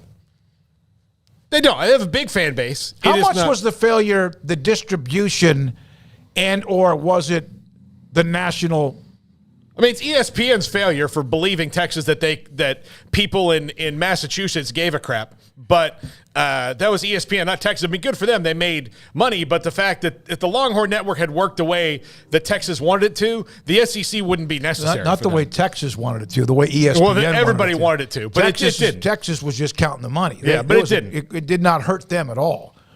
They just got paid, and a lot of it. And at one of their highest points of success that they've ever had, and there's been some pretty high points. Craig, you believe that Texas could be an independent? No. I mean, could they? Yeah, sure. To like a really highly successful level? No, I'm not really buying that. No, I think Notre Dame. One of the schools I thought about, and I know that this is maybe is really out thinking a little bit outside the box, which is what I try to do, is what about Stanford? They have the money to, and they might be, they might like that idea as college athletics continues to change, and they don't want to run at the same pace as like just an Oregon in their own conference that is going to do some of the different things. But, I don't know what that looks like for them down the road. I do think Stanford has the wherewithal to. And where's the money coming from? But, I mean, they're an endowment. They just can but they would have to have. What TV deal are they getting? You have to be able to get a TV deal. Yeah. For a middle-of-the-road football team, a middle-of-the-road to bad basketball. I understand they've got all these national titles that nobody ever sees. And look, that could get clipped and be taken the totally wrong way. I'm not dogging the Cardinal because they're very successful and, all that. But, as a national brand, what are they going to do independent-wise? Yeah. Like, nothing. I'm sorry, but they're not. If Texas can't do it, then I don't care. Stanford's not pulling it. Well, and Pax just said that. Yeah, that's exactly, and look, Texas, you could probably create an argument where, we sort of kind of agree to an extent where they could be successful, but then, it's what's the definition of success? Are we talking about, billions of dollars being raked in and they're untouchable and no desire to ever join a conference and want for nothing? No, I don't think that.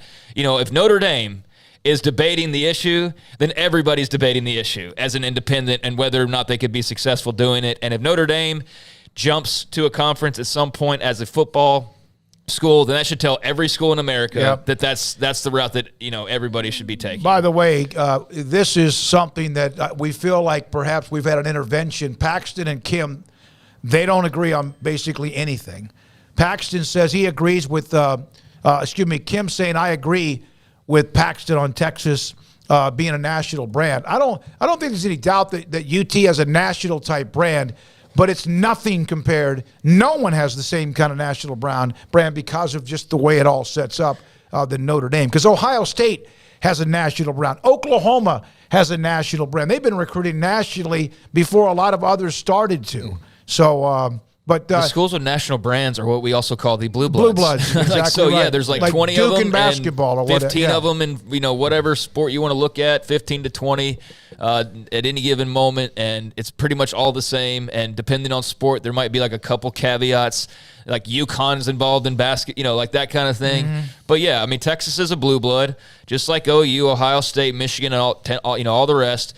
And they've got a massive following. But as far as successfully navigating an independent, surviving, thriving, doing all that. Yeah, if Notre Dame is debating the issue, then everybody's debating the issue if they're in that position, and that should tell you everything. But they have more success than most, sure. When we come back, Mack Rhoades, Baylor's Director of Athletics, on a few things, some new additions to the athletics department roll call, so to speak, and also thoughts about baseball, that program, and what they're trying to get done with Mitch Thompson and company as they move forward. This is 365 Sports. Richard Carr, Buick, GMC, Cadillac, they are the people that you can count on for a great number of things, whether it is buying a new car, whether it's getting the car that you're in fixed up, or whether it's buying a pre-owned vehicle, which I guess would still technically be new to you, the buyer, but whatever it is, whatever you're trying to get done get in touch with the good folks over at Richard Cars. They celebrate their 24th anniversary sales event right now to take advantage of big savings on pre-owned cars and trucks, as well as special savings on GMC Sierra and Buick Envision SUVs for those looking to perhaps buy new. The Sierra trucks, there's dozens of them on the lot right now. Qualified buyers can save $3,000 on the 23 GMC Sierra SLT or SLE 1500s. Qualified buyers can also get 2.9% financing on new 2023 GMC Sierra trucks. I know sometimes when I'm listening to commercials, there's percentages and, rebates and all these different types of things. To help you sort through some of that noise, you can just contact the great folks over there over the phone, via the website, or in person, and they will help explain that. But right now, great financing to be had on the lineup of Sierra trucks. If you're looking for an SUV, they've got the lineup of Buicks. Right now, you can save thousands. For example, $2,500 on the Buick Enclave Premium, $3,500 on the Buick Enclave Avenir. And if you're looking to not go the brand new route, but go the pre-owned route, well, they've got a lot full of quality pre-owned cars and trucks available to check out as well. Affordable, thoroughly inspected, many of them under $20K, quality vehicles, new and pre-owned, ready to drive today. So if you're in the market for buying a vehicle, that should have you covered. But if you've already got your vehicle, you're just making sure that the tires are okay, or the engine's running right, or you're getting your oil changed, well, their service department is standing by, and an award-winning one at that, to keep you on the road. Go to the website, richardcar.com, to see service specials and set an appointment for quick and reliable work. So 24 years in Central Texas, Richard Car's built a reputation as the people you can count on for your automotive needs. Log on to richardcar.com today. Call now or go see them now off Highway 6 at the Imperial exit. Automatic Chef Canteen is a full-service micro-market vending and office coffee provider with state-of-the-art vending equipment, a wide variety of products, and offering custom-fitted micro-market vending office coffee solutions for your employee break room. You want a full break room solution and a workplace oasis? Well, Automatic Chef Canteen, locally owned and operated for over 50 years in Central Texas, also includes in-house mechanics on call 24/7 for fast, reliable service and maintenance. Automatic Chef Canteen, 6900 Imperial Drive in Waco, or online at automaticchefcanteen.com. In the market for a quality metal building? Since 1943, Pioneer Steel and Pipe has helped Central Texas residential and commercial customers with metal building design, panel options, building components, and trim options. Pioneer Steel and Pipe's residential line is energy efficient, offers low maintenance, reduces insurance payments, is impact resistant, and carries up to a 45-year limited warranty. In addition, they can also help you find a metal building contractor for your project. Pioneer Steel and Pipe with locations in Waco and Bryan and at pioneersboys.com. Aaron Duvall, owner, Texas Beef House. Why did you get into this business? We kind of were born into it, and it's been for several generations. Our family's been in the beef business, the ranching business, and we've specifically got into the beef business back in about 2015 when me and my son decided to form Texas Beef House and sell directly to the public. Aaron, everyone knows about Wagyu and how elite that is when it comes to beef. What separates you from anyone else that may do this in this type profession? We selected out Wagyu mainly because it's such a quality beef, and it's consistent. Some beef, some breeds, you may have a good animal every now and then, but Wagyu produces really consistently good beef every time. Where is the best beef in Texas? Your house. When you order from Texas Beef House, unleash the flavor of Texas raised Wagyu. From our pasture to your plate, TexasBeefHouse.com.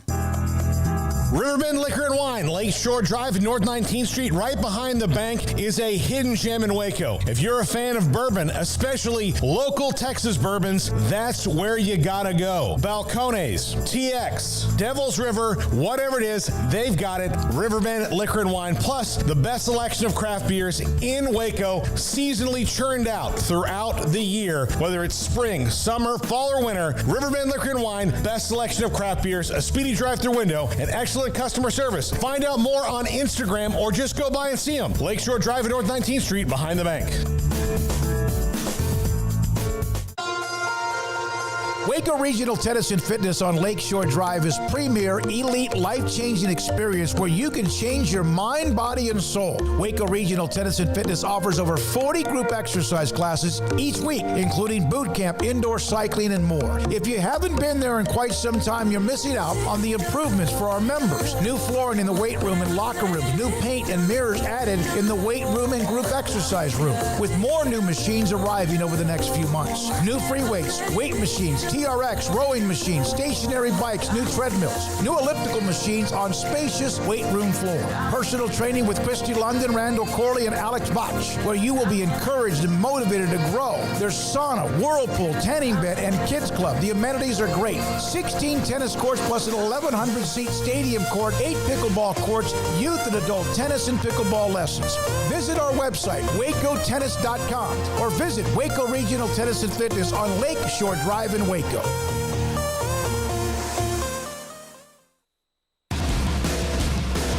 Welcome back to 365 Sports, powered by Sikkim365.com. Our weekly segment with Baylor Director of Athletics, Mack Rhoades, is brought to you by Edward Jones Investment Brokers, Ben Erlinson, Brad Wilson, Cam Heathcott, and Chuck Verno. Edward Jones, making sense of investing.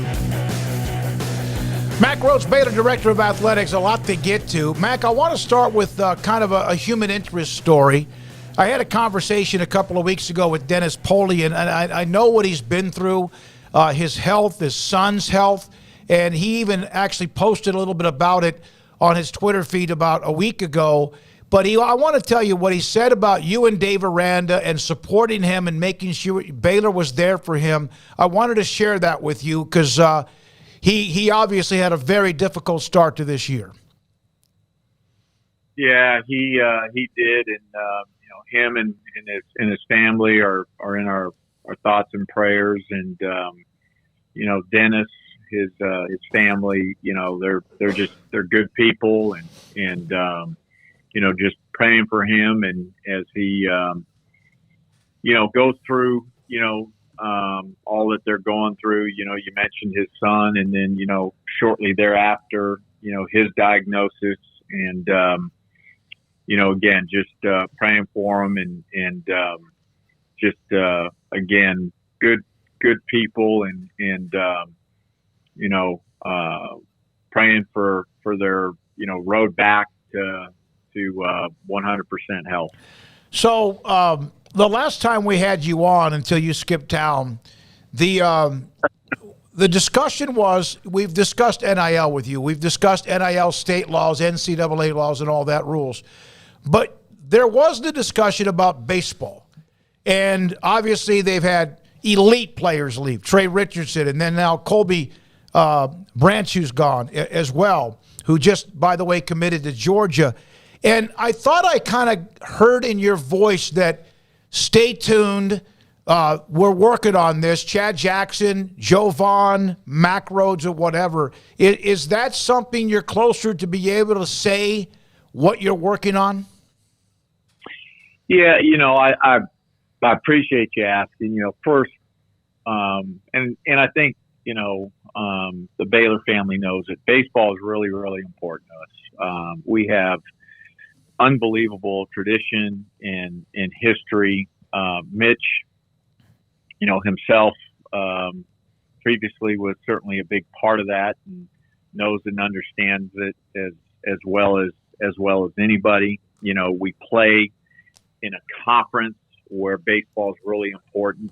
Big 12 is usually every year top 2 in RPI, top 3. This year it was 3, and so it's an important part of who we are and what Baylor athletics has been over a long period of time. And so we knew that when we hired Mitch, that it was going to be a process to rebuild and to build a program that one was had sustainable success, where we're going to regionals every year, and quite frankly, not only do we want to go to regionals every year, we want to host them every year. And so we've got some work to do, and I think we've got work to do in a lot of different areas. Certainly, name,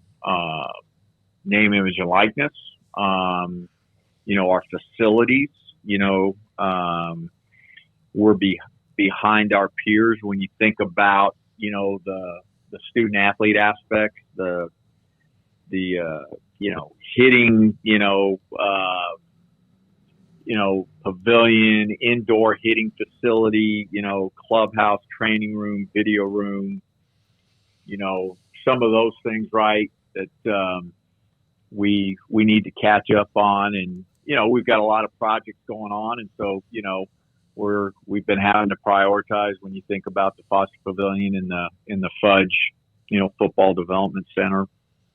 So all of those things, are on our mind. I think, when it comes to the name, image, and likeness space, I think there've been really, positive conversations with former players that want to help out in that space. And, we have, I shouldn't say we, but GXG, I think in the future we'll have, certainly monies available in that space. And, I think that's sooner rather than later. And, we didn't just start talking about it or working on it, 2 days ago, 3 days ago, 1 week ago, 2 weeks ago, right? It's been a conversation that we've had. And I don't know. I think it's the world we're living in. You've got some top end guys throughout the country that are going into the portal. You look at the ACC Freshman of the Year, Clemson freshman shortstop, and somebody leaving from Alabama and Duke, and the Tennessee pitchers up in the air, and the South Carolina shortstop. And so I don't think it's unique to Baylor. I think we're all going through it. Texas Tech, so I think we're all kind of managing and dealing with it. So then, and we've had some donors step up. We had a recent 7-figure gift for baseball that we are not ready to announce yet with detail. There's process that we have to go through, but I think that will at least address one of our needs when we think about facility. So a lot of good stuff. We'll have raised just about $3.8 million up to this point in time, and again, we still need to do a lot more, but we're on our way, and again, we want to make sure that Baylor baseball has a chance to be competitive, nationally relevant. We've got the right people. That's where it starts. We talk about it's not about what we have. It's about who we are and the people we are, and so we absolutely have the right person in place when you think about Coach Thompson and the staff, and you do need those things as well, and we're working on it. So we're in a good place, and we'll continue to push and move forward. Mack, just for a little clarity, so you mentioned you're not ready to release details, but a 7-figure donation for baseball, correct? And then you mentioned the $3.8 million. What's that $3.8 million? Yeah, that would include that gift and some other gifts that we've received, and so for baseball.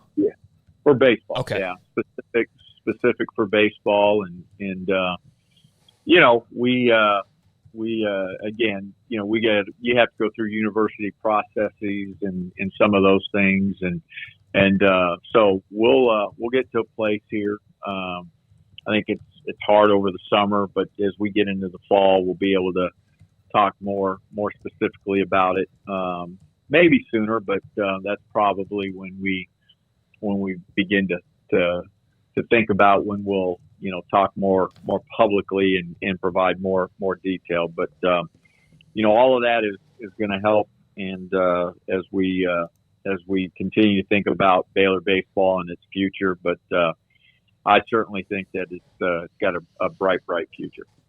Mack, Mitch Thompson, when he was at MCC, was really fantastic at raising money for his program. And I'm sure that was, outside of just his baseball acumen, something attractive to you guys when you hired him. How much did you notice that? And how much do coaches in sports like baseball that are the non-revenue sports nowadays have to be even better at doing that hustling and fundraising that maybe even in the past? Yeah. Paul, I think, your trip to Hawaii made you smarter. That's great insight. No, I think you're right.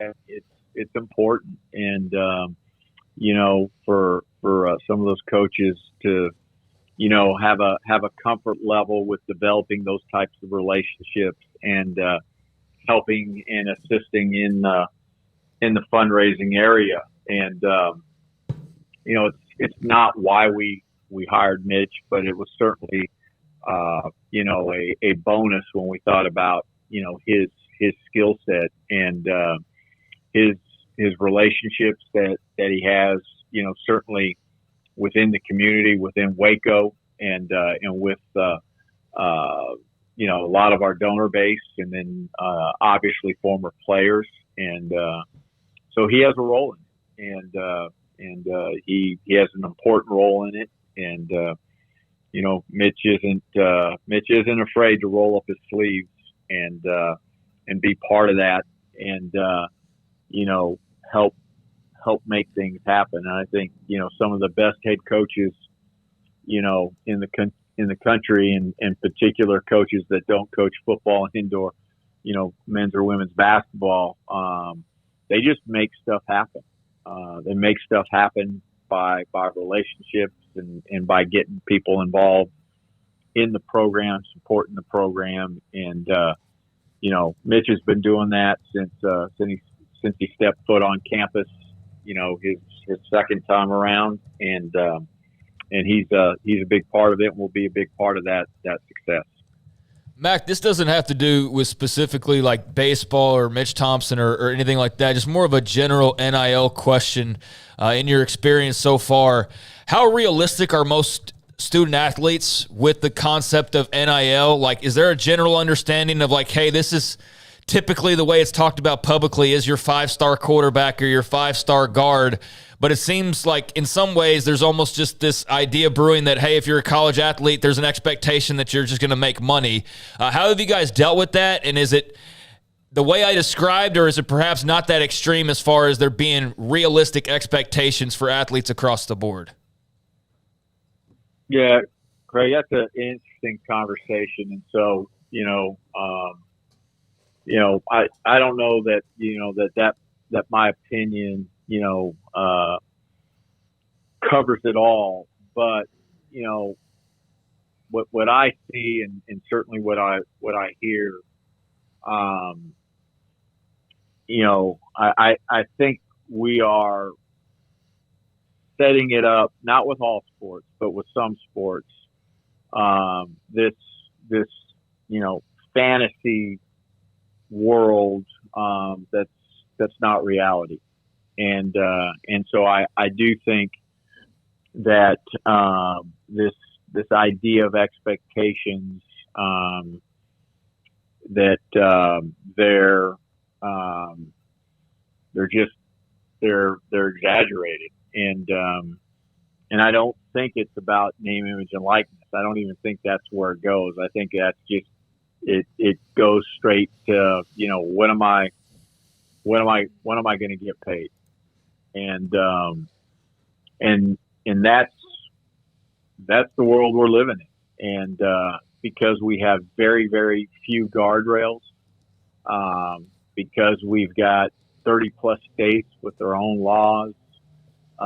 We even now have, at least 3 states, maybe more, in the last week, but at least 3 states that, some of what their amendment, is in direct conflict, contradicts the Texas is one of those. states, right?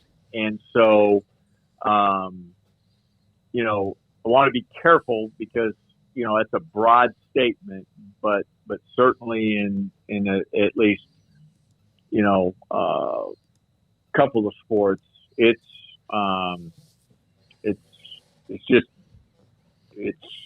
unrealistic. And, do I support, do I want student athletes to be able to earn money? Absolutely. But, I don't think it's being done responsibly. And I think, in the long run, if this continues, we're going to end up doing more harm than good for our young people. Mack, a couple of things that we forget about with a student athlete, 3.3 spring semester GPA, highest, I think, in the spring, and then also on record.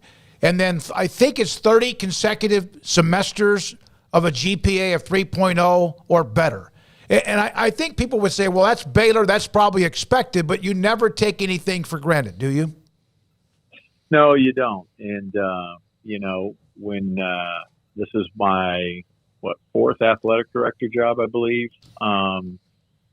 And so I say that only because I've been at some different places and, I've been doing this for a while. And, to be consistently over a 3.0 GPA, that just doesn't happen everywhere, and you're right. It's been, 30 consecutive semesters. It's been, 25 with a 3.1 term GPA. You're right when you talk about, this spring 3.3 being the highest ever. Those things are important. And, we certainly get caught up in the wins and the losses, and those are really, really important. We get caught up in name, image, and likeness. But the one thing that we better never, ever forget about and make sure and understand that is, continues to be important, remain important is the education piece, and graduating our young people, challenging them to do the really very, very best that they can in a classroom, just like they do on a field or on a court, right? That's our responsibility. And, in all of this conversation where sometimes I get frustrated is we all have seemed to have forgotten the value of education. And we all know the statistics in terms of, people with a degree, people with a postgraduate degree. I just, I sincerely hope and pray we never forget or lose sight of the value of education. And if you come to Baylor, you're going to have to be both a student and an athlete. Mack, saw a lot of discussion online today, and we're going to have a sports attorney on here in a little while talking about just kind of the lines in the sand that are sort of being drawn in regards to the NCAA. And I know we had some of this discussion last week about Texas state law, and you said yourself that you being Baylor as an athletic department are not going to risk crossing NCAA laws and then paying for it later just because Texas law says something currently. But there's other schools that obviously are going to just blow past that and say, hey, state law trumps NCAA law. Is this, and I know we're always kind of like, is this the line in the sand or is this the straw that breaks the camel's back? But the state laws versus NCAA laws debate, do you see this as something that's going to be super divisive and could potentially be kind of a crack in the current structure? Yeah, I think it's a great question, Craig, and I think it's going to be interesting, fascinating. I think for me to see how it plays out, right? And I think the NCAA is going to be potentially put into a position where if any of these institutions within these states where they have law that contradicts NCAA rules, bylaws, right? If they, go ahead and make that intentional decision to do that, I think it's going to be, all about how does the NCAA react to it, and are there consequences, and how does that play out? Are we going to get into a point in time and place, almost like UNLV? They had the lawsuit against the NCAA, Jerry Tartania, for years. Is that where we're going to head? We either want, I try to be simple, but we either want a governing organization or we don't. Mm-hmm. And if we do, and they've got rules and regulate them, then we need to follow them, right? Even the ones maybe we don't like. And if we don't like those, then let's work to change those. But for now, we've all decided that we want a governing organization, and that is the NCAA. And we can sit here for hours and hours and hours and debate the good and bad. And I have a lot of frustration with the NCAA. We could do 3 segments on that alone. But at the end of the day, we've all decided that is our governing organization. They've got rules in place. We need to live by those.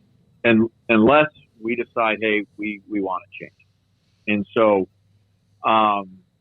it's a great question, Craig, and will be interesting to see, how things play out. What type of repercussions can there be? Like when you think about football, the NCAA does not,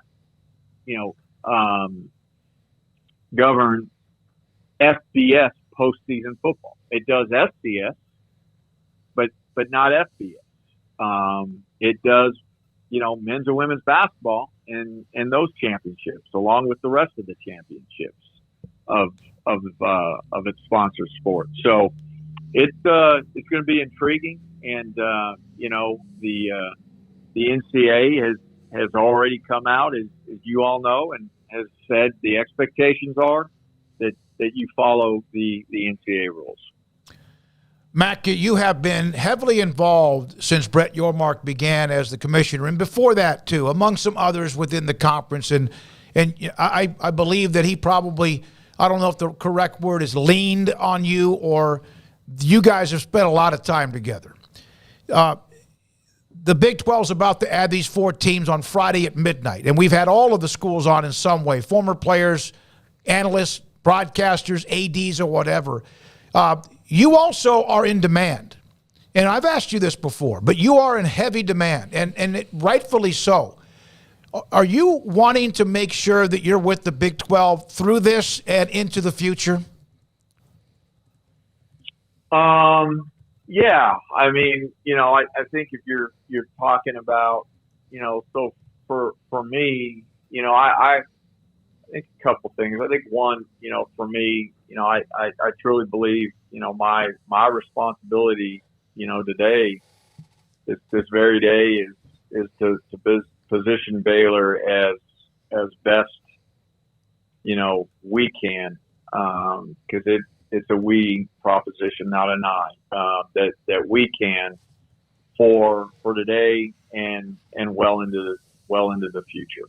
And so, I think, I've been blessed and fortunate enough that Brett has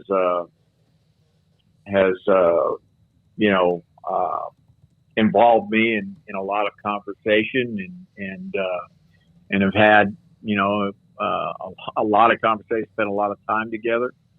And then certainly my involvement with the NCAA, obviously, Dr. Livingstone's as well. But that's my job. That's my role. It's my passion. I care about this place deeply. I care about, our people, our student athletes. And so, just trying to navigate all of that, you know, find a way to best position us and you know, making sure that, you know, we continue to evolve and change. You know, there's technical leadership and there's adaptive leadership, and I think we live in a day and an age right now, this chaotic time where technical, you know, answers, solutions aren't always the best, and can't always solve the problem. Now, for some issues, items they can, but, you know, we better, you know, as leaders be thinking about how we adapt, how we change. We're in a time and place where the one thing that you cannot do is not change. And so how we continue to do that and navigate it, I think is part of the challenge and is what, quite frankly, you know, excites me. You know, the more we have going on, the happier I am. And can you sense from everybody, because we sure can, that the 4 incoming schools cannot wait till midnight on Friday? Yeah, I think they're excited. I think that they're grateful. You know, I think obviously they make us better, stronger, and you know, I know that I cannot wait for them to be part of our conference now officially, and I think again the Big 12 has a really, really bright future. Mack, thank you for your time. We appreciate it. Mack Rhoades, Baylor Director of Athletics on 365 Sports. We're going to need to go straight to Dan, by the way, because of timing with Tom Holmoe, the AD at Brigham Young, joining us at 10 o'clock. And he, again, Craig, you asked the question about the NCAA compared to state, and he, again, made it clear that they are going to go by, we've picked them to be the ones that run, no matter what their warts are, and that's who we'll abide by. Yeah, I think there's a lot of interesting things, but, you know, I definitely wanted to fire off that question and get his thoughts because he had kind of touched on it, but I think he answered it pretty well. Of like, you've agreed that we're going to be the top level of decision makers. Who's the NCAA? It's the schools. So if they don't like it, guess who can change that? It's the schools. So that's why I ask about the line in the sand, because, you know, there's got to be something that gives here. And if you don't want to be a part of it or you don't like the way that it's ran, well, you know, maybe the option is that you go run it differently somewhere else, and that's certainly, I think, possible. All right, we're now joined by sports law attorney Dan Lust. It's been a while since we've had Dan on with some of the stories, though, this week. Thought it would be something to get into, including, Dan, we just had Mack Rhoades on about the NCAA and state law and what Baylor's philosophy is going to be. That doesn't mean it will be at Texas or A&M or Texas Tech and elsewhere. But what can the NCAA, what are they trying to do here? Just throw up a flare and hope it hits somewhere on this, you need to listen to us or else? Yeah, I like that analogy. You know, I think, honestly, if we're really trying to unpack this at a high level, I don't think the NCAA can stand on legal ground with what they're attempting to do. Right? They're basically telling schools, listen, don't adhere to your state law, and if you want to adhere to state law, you can do it, but you're not going to do it within the NCAA. So, you know, are they really, the NCAA really inviting schools to leave? No, they're not doing that. I think they're really just trying to delay and trying to buy some more time on the federal side. If you start to have a world where, you know, and Texas has a bill, and in particular, and I'm sure you guys covered it, the bill that we're talking about is the one that actively allows schools to, you know, use words like facilitate, identify, support, enable NIL opportunities for student athletes. So that's, and it prevents the NCAA from punishing schools that act in that regard. So obviously that is in violation of normal NCAA bylaws. But if your state law tells you can do it, you'd think you'd have some cover, right? Unless the NCAA is inviting a lawsuit under your state's particular law. So there's only about, I think it's like 8 states that have something like that that's being, you know, going up through the houses and whatnot. And it's not a situation where you have 25 or 30 states that have passed it. Now, just as a little bit of historical precedence, just to kind of give you some indication of where we're going, back, you know, and I was on with you guys way back when, but, you know, when the NIL era first started in November of 2019, when California passed it, the NCAA basically said, no, we're going to stand by our bylaw, and California is going to be an outlier. We're not going to do that. And then once you had about 25, 30 states that passed NIL, right, then NCAA turned around and waived that particular bylaw. So I think the NCAA is just trying to slow down the states a little bit, and they're trying to slow down those schools that are already or have already been conservative. Like I'm in New York, I work with some schools, I work with some collectives. I know that it's going to slow down the schools that thought they had ultimate cover, with the NCAA now saying they're going to enforce their NCAA violations, notwithstanding state law. So I think they're trying to delay, trying to wait for the federal bill to come in, wait for some more states to pass it before they really have to act on it. Dan, what is the NCAA is hoping for benevolence here, I guess, on the part of their member institutions, but that's plan A. Do they have a plan B? Because they're not really famous for having a plan B. No, I don't think there's a plan B at all. I think, truthfully, I said that on social media. I think this is really just a delay tactic, and they're putting all of their eggs in the federal law basket.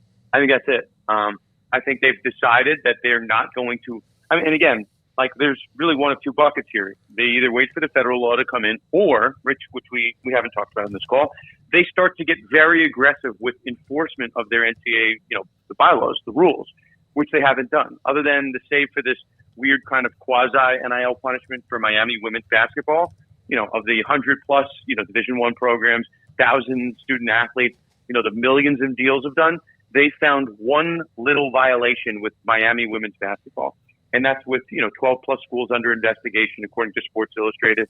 They haven't ramped up the enforcement era, so they could do that. They could start trying to penalize schools, trying to go that route. But my gut tells me that they're not really going to do much of anything, as they've done for the last 2 years, and they're just trying to buy a little bit of time for the federal law. But I think all of their eggs are really in that federal law basket. Dan, so, I was talking before about there being this kind of line in the sand. I know the NCAA is technically the schools, but I'm sure you see all of the trends going on around this sport. Do you see some fractures developing as far as not just the haves and the have-nots, but certain power structures and just kind of where all of this is headed? Is this an entity as a whole, Division I through Division III, so on and so forth, that can remain as it is with some changes, or do you think there's inevitably going to have to be some type of a separation? Well, it's funny. I think most people, and I've been on the phone today with my fellow sports lawyers, and we all think that the NCAA is kind of thinly veiled thread at the end of that memo. It's if anyone's looking for it, it's that last sentence of question 6. But if you want to be a member of this voluntary, association, you have to follow our rules. So, if you read it on its face, it's basically inviting schools to leave, which, if we speak to enough people, no one really believes that's the case. No one believes the NCAA is truly doing that. But it's an odd time for them to even insinuate that schools should be leaving at a time where they don't really have as much power, or even are pretending to have as much power, right? They haven't really enforced any of these violations. I think it's premature to think that they're going to have some separate association that gets created.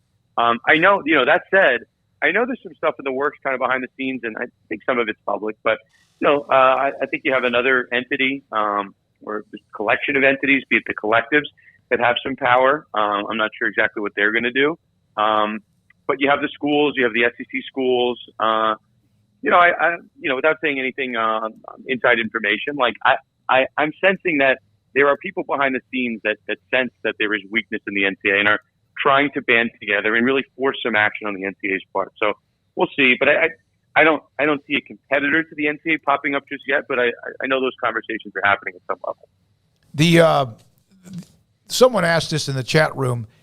If, in fact, the NCAA ever loses, like the super conferences in football, it's controlled by the college football playoff. Technically, it's not really the NCAA. If they were to ever separate, let's say you hear about these super conferences, if they ever separate, would that kill the NCAA? I think I caught most of it. It cut out a little bit. But, would it kill the NCAA if the super conferences left the league? Is that generally the question? Yeah, if there was the so-called, 220, 25 team conferences that just took over college football. Yeah, so this is maybe a little bit of sports law history. We had something, there is some law in the books that allows for this. go back to that weird College Football Association with that Board of Regents case back in the 80s. There is law in the books that says that schools can compete with the NCAA in terms of television revenue, television rights. You could have a super conference, whether you want to call it, I don't know, something akin to the College Football Association. You could do that. I guess it's in the eye of the beholder. I mean, there was decades of college football where there was no national title game. It was just, you decide if people could vote on who the winner was going to be. The winner, was whoever people voted on the national champion. I think it's odd, and that would be a shame if that's what happened to college football. But the NCAA has really, for an entity that holds a lot of power, a lot of cards, especially with respect to college football, I'm not sure the NCAA is needed. I don't know, and obviously the NCAA doesn't control college football in particular, but by association of controlling the other sports, they do have some say over that space. So, yeah, I mean, I would hope that's not the end game here. But, there are very creative solutions being done in the world of college basketball. I think less so or I guess it's just basketball, pro basketball, semi-pro basketball. As an alternative, people, I guess you guys are following this too, but look no further, guys, than the NBA draft that happened about 2 weeks ago. I think 6 of the top 7 prospects in that draft, and only 2 guys were international. Yeah. Actually, I think only 1 played college basketball. So, we haven't really seen that movement on the NFL side or on the college football side, be it a version of overtime elite. But, I think those conversations are happening. Someone's going to capitalize on the NCAA's, inability to adapt. So you've heard about San Diego State sending letters back and forth with the Mountain West Conference, and I know, Dan, you got to go. Your thoughts about what is intent and what is we are leaving compared to what they sent to the conference, what the response of the conference was, okay, thank you very much, we now expect you to leave, and then the responses back and forth? Truthfully, I haven't been following it that closely, but I'd say this is kind of a battle. I mean, I don't know if we know the forms behind the scenes in terms of what's in the contract, but you never want to be the breaching party, right? You always want some triggering event to give you some type of cover. So that's usually when you have a battle of the forms. Everyone's doing a little bit of CYA. But yeah, I guess we'll see what shakes out. We'll see if there's a lawsuit, there's any type of liquidation penalties, but we'll certainly see on that ground. Dan, thank you very much for your time and making time for us. We appreciate it. Okay, thanks, guys. Anytime. Dan Lust, sports law attorney, joining us mainly on the NCAA state law conversation. Yeah, I didn't realize we had such a little time with him. I might have gone a different direction with rather than dwelling on the NCAA and whatever. No, but this is. That's the main thing. I mean, that's we can get him back too. But wanted to possibly explore some other avenues like just NIL and what it's turned into, and based on what we thought at the beginning. Now, fast forward a couple years, I'd be curious to hear his thoughts on how it's all sort of played out. I would imagine probably pretty much to the script of, the way the power has swayed and just the kind of free-for-all that it's become. I think that was sort of predicted at the time, and sure enough, that's really what it has become. But now you're into this fight over collectives and what can be done and, all of that. It's a lot. It's a lot to unpack in college sports these days. So, yeah, we could definitely touch on a few more things. I'll see if he can come back on as soon as maybe tomorrow or Friday, or for sure, possibly midweek on Wednesday after 4th of July.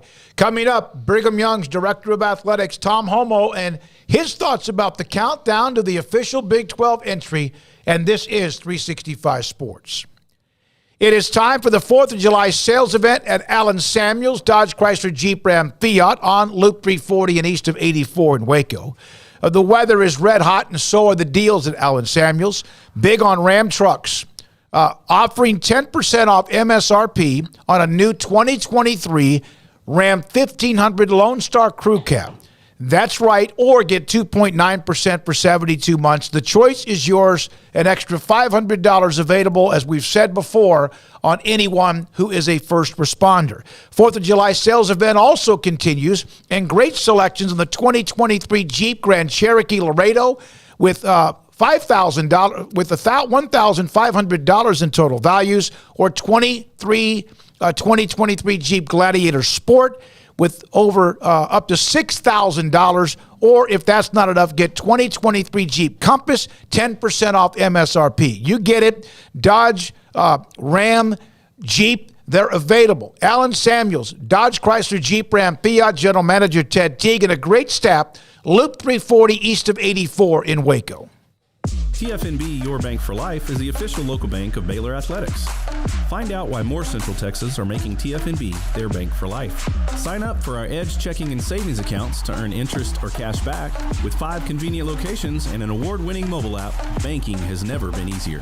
TFNB Your Bank for Life. Member FDIC. Three Nations Brewing Company has 16 different beers on draft with a new beer every Friday. It also offers 2 air-conditioned tap rooms, a large indoor beer hall, a second-floor mezzanine offering a great overview of the brewing company and equipment and patio where you can relax under the shade. Plus, you can now experience the new Three Nations Beer Garden Grill on our shaded patio. Grab a cold beer and enjoy a bite from our freshly prepared and delicious menu. Street tacos, quesadillas, freshly cooked burgers and dogs, and veggie burgers too. Nachos and so much more, all prepared and cooked on site. So come visit the award-winning Three Nations Brewing Company on East Vandergrift off I-35 in Carrollton. And we're back. 365 Sports, Sikkim 365 Radio on this Wednesday afternoon. Brigham Young, Director of Athletics, Tom Holmoe, joins us. Craig Paul, and I'm David Smoak. Tom, thank you. We've had you on before, back when a lot of the news came down in the fall of 2021. I have seen, we've had Greg Wrubell, we've had others who have come on to discuss the countdown to Midnight Friday. What has it meant to the campus in Brigham Young? Well, I think it would be like all the schools that have the opportunity to come in on July 1st to be official members of the Big 12, that it's something that you dreamed about. We spent a lot of blood, sweat, and tears for decades trying to make this day come to fruition, and now it's here. I think that's an interesting little perspective because there's been a lot of preparation for the last year and a half since we got the invitation, but now it's real. So after the celebration on the July 1st, reality hits and you got to start playing. How much longer would you have wanted to sustain being an independent if you had to do it? It was getting tougher and tougher. We went and we became an independent because we felt that where we were in the conference, we were kind of closed off at the TV deal. BYU TV and BYU Broadcasting has a great reach that reaches tens of millions, even over like 800 cable stations, and all through the other streaming lines. We had alumni all over the country, and they couldn't see us play. So it was either get into a P5 conference that was going to have a TV contract that would make us accessible or not be seen. And so we just feared that we would become irrelevant, not being seen on TV. And so we had to make a decision. Are we going to go independent? Or are we going to go try to force P5? So we did everything in our power. Going independent, we felt would give us the opportunity to take a few years to build up strength, to be seen, and make a name for ourselves. We felt we'd gained some strength, but we didn't get into a league. And so it was kind of a little bit of a difficult situation, thinking this isn't like what we intended to be in Notre Dame, where you're going to be an independent for the rest of your life. And as it turned out, through the years, we had to gain some strength in our sports and had a lot of great players and coaches that helped build our brand. And sure enough, the Big 12 came knocking. That was a great time for us. We've asked you about the reaction back in the fall of 2021 when we had you on and just did earlier to start this segment. But can you share what that conversation was like?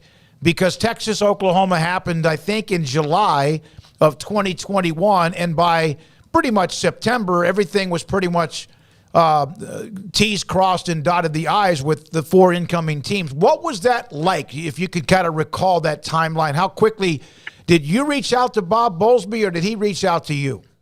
Well, it happened rather fast, and I think it's explainable as in 2016, the Big 12 put out an RFP saying, hey, if you're interested in joining the conference, put in your resume. And obviously there were a handful of teams that they felt had a respectable chance of making that happen. We were one of them. We went down and we put a great amount of work into our presentation, and it wasn't just a sales job. We had great data and great facts that showed what we were. I think that when we brought our coaches down, some of the coaches, and our key administrator and our president, I think we made a really strong impression. I don't think at the time the Big 12 really understood some of the demographics and the reach that we had. So when Bob Bowlesby called up and said, hey, look, we really appreciate the effort that you made. You gave a great impression, but the Big 12 has decided that we're not going to expand. So now you fast forward to when Oklahoma and Texas leave.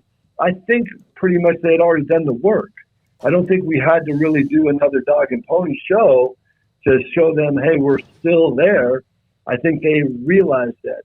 Bob and I had a kind of brief conversations, and before too long, I'm saying a matter of a couple days, we were ready to go and had that invitation. When you got off the phone or whatever that would be, do you have the president on the hotline or Kalani Sitake? We had already been, yeah. I mean, literally, we had been through that a lot. So every strategic move that we made for a number of years was with this in mind. And so, who we hired, who we recruited, our brand, the way I tried to get exposure and accessibility, the teams we played, where we played, the games we took. So we made some crazy decisions, and they are all for one purpose, and that was to be able to gain that exposure. We want to represent BYU and our sponsors, Church of Jesus Christ of Latter-day Saints. We felt that that's what we wanted. That's been our goal. That's been our dream. And so it wasn't like it was a surprise. We had some downs during that period of time of independence. Mm-hmm. We weren't great through that entire time. And so it was a little nerve-wracking, and there's some anxiety along the line. But by the time that when this came, I think we were at a really good spot. The stars were aligned, and it happened pretty fast. Tom, when you look at what you mentioned as an independent, Notre Dame also is kind of been the, I don't know if the right word is beacon of what they're able to do, but how difficult, you mentioned just getting the games where your alums could watch the games in various parts. How hard would it be? We had this debate kind of in our chat room during the show. For someone like is one of the ultimate brand names like a Texas or Ohio State, would it be a lot more difficult than the fan base or even those at those schools would understand? Oh, yeah, for sure. I mean, those are schools that are locked and loaded for conferences forever. I mean, if they wanted to go independent, they could, but they wouldn't want to do it. But I think that those schools, a lot of people just don't get it. Why would you do that? And you look at Notre Dame, and you look at Army and Navy, who for many, many years were independent before the American Navy. And those are national schools with extraordinarily unique situations. BYU, we never looked at ourselves as a Notre Dame. But if you think about it, you can go back, David, through the years, and Penn State had a little bit of a time period where they're an independent. Florida State was an independent for a little bit of period of time. You look right now, and there's a couple teams that are independent because they're using it as like a transitory time period because they don't really fit right now in the league. And if you're looking at the blue bloods, so to speak, of Ohio State or Alabama or Texas, those are not schools that need to really go out searching and putting up their "we'll work for food" signs. And they're established. They don't need it. We needed it. Well, and Tom, the argument, you guys are the most closely similar to Notre Dame in that you have, recruiters in every town, so to speak, as far as the church goes and all of that. But even you, like you've just gone through this, how hard it is. Notre Dame built this over 100 years of being independent. You guys did it because you had to, not because you wanted to. Yeah, I think that's accurate. And we really looked at doing this for a period of about 4 or 5 years. We worked really closely with our conference just to say we entered into this deal, and the agreement and the partnership was we were going to be able to use the technology and the resources that we had with BYU TV to gain that exposure and all that we needed in accessibility. And it just wasn't happening. And we kept coming back saying, this is not what we agreed to. We tried everything we could to make it work, and it didn't work. And so that was really either be caught in a position where you're under a cloth or get out in the open and try to make it on your own. Tom, when that inaugural Big 12 schedule dropped, I guess everybody's kind of probably looks for different things initially. It's like, what are the road games? What were your thoughts and kind of where did you look first when it came to that initial Big 12 football schedule? That's a good question because I think more people have asked me that question than anything else. And my reaction is a little bit strange. It might not be the same as Coach Tatake, our football coach, but I mean, I'm looking at it after talking with the athletic directors that are in the Big 12 and the 4 coming in. We all had these conversations, and there was such a uniqueness about the timing of who's in and who's out, and when they're coming and when they're going, that this first year or two, I mean, who are you going to know who's going to be great and who's not, and which trips are tough or not? I think that when it came out, I said, we have a Big 12 schedule. Let's go. I didn't really try to look at where we were going or who we were playing. And I've looked at it a lot since, and there's a couple rough patches, but who are we to complain? I just feel like we have a schedule. If we can play well through this schedule, we're going to be rewarded. And I feel like in time, there may be some little idiosyncrasies in the schedule where you figure out, like, this doesn't work playing these games back-to-back with road trips. I don't think anybody can actually say that right now. You might be able to anticipate that they're going to be tough, but until you get through it for a couple of years, I think I'm going to keep my mouth shut and just play. I love that attitude, by the way. That's fantastic, rather than looking at the little things. So you played there. You're a former Brigham Young player, hell of a player, and then obviously your NFL career with the 49ers. When players like yourself, those who helped build Brigham Young, whether it's Jim McMahon or Gifford Nielsen or Steve Young or Ty Detmer, among many others, and I mentioned the quarterbacks, what does this mean to them? Well, it's another great question because, I mean, so many people in pro ball, I'm at the grocery store, people come up and say, thanks, Tom, for getting us into the Big 12. That is so far from what happened. What happened is we had a legendary coach, Lavelle Edwards. He had some legendary players, a number of college football Hall of Fame players who really built the BYU football brand. And that started close to 50 years ago. And for 50 years, the BYU brand has slowly but steadily continue to grow. I think a stat that people don't really realize, I think after this year, we're number 8 in the last 40 years of wins in college football. And people don't really realize that, but that's stability. And even though in the last 10 years, there's been a few years in there that have been somewhat subpar for BYU, this didn't start 5 years ago. This started 50 years ago. And it worked just fine for about 20 years. But about the last 30 years, it's been very difficult. And now that with what college football is and the landscape and the changes and the transitions and the new rules and the new conferences and everything, it's such a herky-jerky movement, you really have to try to find it. We found it right now. It looks like it all happened right now, but this has been going on for 50 years. I like to do this when we have guests on, and on your Wikipedia page, it does jump out to me that you coached Deion Sanders in 1994 when he was with the 49ers. If I had told you in 1994 that one day Deion Sanders would be a head coach in college football and the most maybe exciting rollout for a college football coach ever, what would you have said? I'm going to say if you told me in 94, I would have said you're crazy. But in hindsight, I look back, and it makes perfect sense to me. I'm a huge Deion fan. He's a dear friend of mine. I think that Deion has two personas. He's got this one persona, which is Prime. and everybody knows Prime. But the other side was very private. He's super intelligent. He's super strategic. He's a great relationship guy. And like, as I see it now, I'm like, okay, all right, I see what's going. And I wish him so much luck.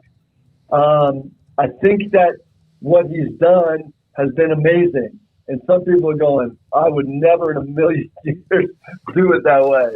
But that's Prime. He's doing it his way. I've never, ever seen him do it any other way than his way. But all I know for him of the last, since 94, is he's pretty darn successful at doing it his way. Yeah, he has been. Tom, one more question, and we do appreciate your time. And it's been an incredible week. I know not just week, but the countdown in Provo and for Brigham Young. You are coming in along with 3 others. It's going to be official on midnight. How much are you paying attention to the landscape of what might be happening with another conference that might end up leading to more news in the Big 12 or elsewhere? And maybe no news, maybe nothing changes, but how much is that even on your radar? Well, it's on my radar a lot because it's super important. It's important to the Big 12. And in the Big 12, right now, going forward, we have 12 teams that are really super interested in this season that starts right around the corner. But we all, the athletic directors, have a responsibility to care for the future. We make sure that we make the right decisions with our presidents and our boards to put our schools, the members, in the right position. So this is super important to us. And it doesn't, I don't really read every article. I think that there's a lot of flash, and I read some stuff early on, and then I realized, you know what? When this changes, and we get plenty of updates, but when the changes occur, or if they don't, regardless of what happens, the Big 12 will be ready to go. I know that. I know the partners. I know the legacy guys that are carrying, legacy teams that are carrying over, and I know the 3 schools coming in.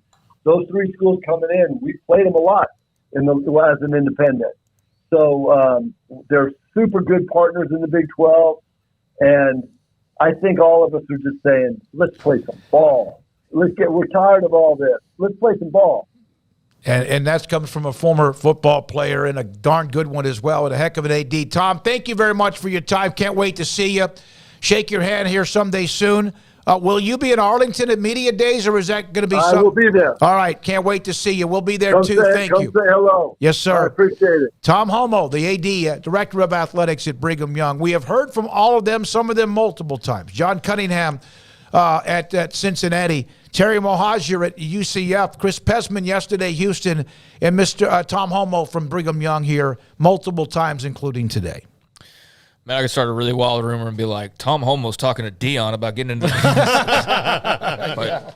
I won't. But then, again, I was curious when you read that because especially Falcons, 49ers, and Cowboys Deion was a little bit, that persona, like he talked about, still kind of lives there. But if you had told me he was going to be a college football coach in 1994, I'd have been like, No.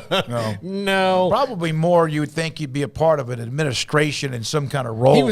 He had a rap song out that year. Yeah. It's just different kind of thing. But he that was in his prime though. That was a guy in his late 20s, early 30s, and it wasn't until he started joining the Ravens and the Redskins where he started to kind of wane down his career and wasn't quite the god of cornerbacks that he was for so long. But cool to hear, the history of their relationship, and I'd seen that note as well, and didn't just really know where to put it in there, given what we were talking about. So I'm glad that you just asked it and got that answer, because that is a cool little connection there, and it's great to see and hear how excited they are out in Provo, as well as those in Cincinnati, about the move coming up, and I think a lot of people are. Obviously there's going to be a weird transition year because there's going to be this one-time only 14-team league, and then who knows beyond that. with all the other further realignment questions. But it's refreshing. Like, I know that Texas and Oklahoma are going to go off and they're going to make gobs and gobs of money like that. They haven't already been doing that, but more than they've ever made before. And that's all great. But, man, it really is nice just from like a media days perspective and just talking about games perspective to just feel like everybody's kind of just going to enjoy it as a group and not going to be, picking it apart or bemoaning the fact of who they're playing, just all the little kind of petty things that popped up from time to time. Their part of the story is invaluable. I'm not going to, obviously I'm an Oklahoma fan, so I'm not going to wish them ill will or anything like that. I don't think they're the villains or anything like that. I just wish it would have been a little more calm, at various points. And I do think the Big 12 had multiple opportunities to actually be the conference. And if you look at it, they swung and missed so many times. Yep. So many times they went right when they should have gone left for one reason or another, whether it was a school or the situation at the time. And so, there will always be what ifs, but I don't think that, this upcoming group's going to be nearly as erratic, hopefully. And it's just great for now. For now, who knows in the future, but for now, to kind of have a collection of teams together that know who they are, know why they're together and why that's important, and they're going to try and enjoy this new chapter. I'm looking forward to that. I think the biggest difference between this Big 12 and the Big 12 when it was first formed is right off the bat, the school that was by far the dominant school in the Big 8 at the time, and the new school that was the biggest and most powerful school coming out of the SWC immediately got in a fight. Right, yeah. They immediately got in a fight. And that is not great for a partnership that day one, you're like, okay, here's what we're going to do. And then you've got the two schools that, and I'm not discounting Oklahoma or anybody else here, but Nebraska was the school in the late 90s when this happened. That was the program. Mid-90s. Mid-90s. Yeah. And Texas was the big dog of the four that was coming over, and it was immediately at odds. There's too much lack of trust even before they began. That's just not going to work out. And you're right. What a great comment, Craig. And people, is that look at who they had, look who they could still have, and actually have gained some of the schools that right now are no longer probably going to be interested in the Big 12. I would love to see all these, let's get Sam Bradshaw or Jim Williams or someone else, but I would love to know the valuation of the original Big 12 right now. Or even if you wanted to add like TCU, and that's the thing is there's been so many incarnations of it that it's like, what do you pick? But if you were to put together a league with Nebraska and Oklahoma and Texas and A&M and Missouri and and then even a sprinkling of like BYU or something like that, what would that be worth in media market dollars today? Now, it probably wouldn't be no SEC because there's not 10 teams that are of that caliber, but those were all pretty powerful, well-oiled machines with lots of money and history and those types of things. And that's something that's obviously going to be missing more than ever before. But, yeah, I would just be curious to know, what would that league be worth in TV dollars these days? I'm going to get Kim Coulter, excellent question. Paxton, write that down for the next time. I will contact Sam, who just sent me a text. He was saying, thank you guys for bringing up what Bob Thompson said in that text about his work yesterday. That might send Sam into a cocoon for a while. But that would be a phenomenal, to me, that's right down his alley. Especially if you could just create a 16-team Big 12 out of, again, adding, just add the 4 teams that they add because everybody else, adding, or if they were aggressive enough to do it. You're talking about the new teams, but also the additions of West Virginia into the mix that and again, they've held their own and had been. So there'll have to be like a cutoff, depending on who does it, of like because that's the thing is, like I said, there's so many incarnations of it. It's like there's the pre-TCU in West Virginia, there's the post, there's now the new 4 coming in, there's what version. But like I think if you just wanted to make it super simplistic of just like what would the original lineup look like, and then we can have different spin-off conversations from there about the value of TCU, about the value, but those were all because they were replacing schools. Well, what would also have it led to who else they could have added with Florida State. With the sometimes Louisville, the fragility, fragility award. Because also, fragile nature. Because if you add those schools back to the Big 12, then you're subtracting them from the 3 leagues that they've lost to. Yes. Right? So you are adding schools back so the value is lost on the Big 10. So the Big 10, I don't know how much subtracting Nebraska's valued out of the Big 10. I mean, they're still a national brand, which they still get good numbers and they have people watch them.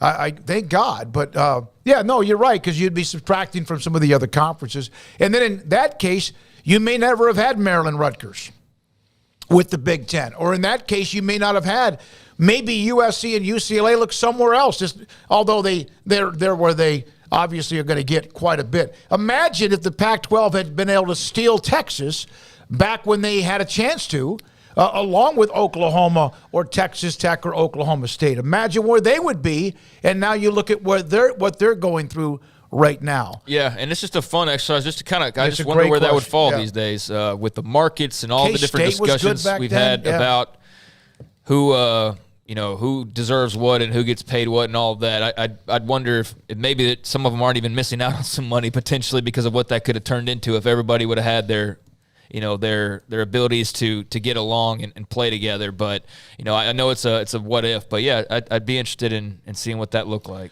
All right, it's 5:33. John Machota, theathletic.com, not available today. We'll have him on hopefully tomorrow. There are a couple of notes that I want to get to, including the NFL and suspensions, and then an unbelievable night from Shohei Ohtani.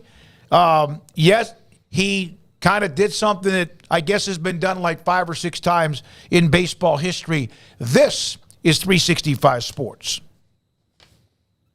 Riverbend Liquor and Wine, Lakeshore Drive and North 19th Street. I haven't been there in a couple weeks, and I probably need to go restock my shelves with some of the new products that they have because it is summertime and they've got great summer beers there. Look, 4th of July is coming up next week. If you want some great summer craft beers there, they are going to have those at Riverbend Liquor and Wine. Also, great selection of local craft whiskeys, which when I was in Hawaii, I didn't get to have a lot of Texas whiskey. I was mostly drinking rum because that's in every drink in Hawaii.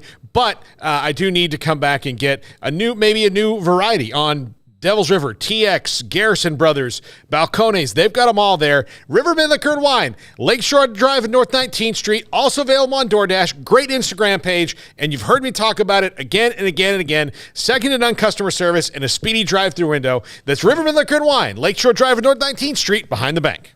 In our logo and advertising, we say we are people that you can count on. What does that mean? It starts with providing a quality vehicle and quality service at a fair price. But it also means we do what we say we will do, and we treat people fairly with respect. It starts by hiring great people, good local folks who work hard with a caring attitude. Our employees are the real reason we are people that you can count on. Put us to the test and see for yourself that at Richard Carr Motors, we are people you can count on. One size fits all. That may be all right for an adjustable belt or cheap sunglasses. When it comes to your financial needs, no one wants a one-size-fits-all strategy. Cam Heathcott, your Edward Jones financial advisor, knows that his most important goals are yours. That's why we take the time to understand your needs, knowing you. That's how Edward Jones makes sense of investing. Cam Heathcott in Conroe at 936-756-7717. Edward Jones, member SIPC.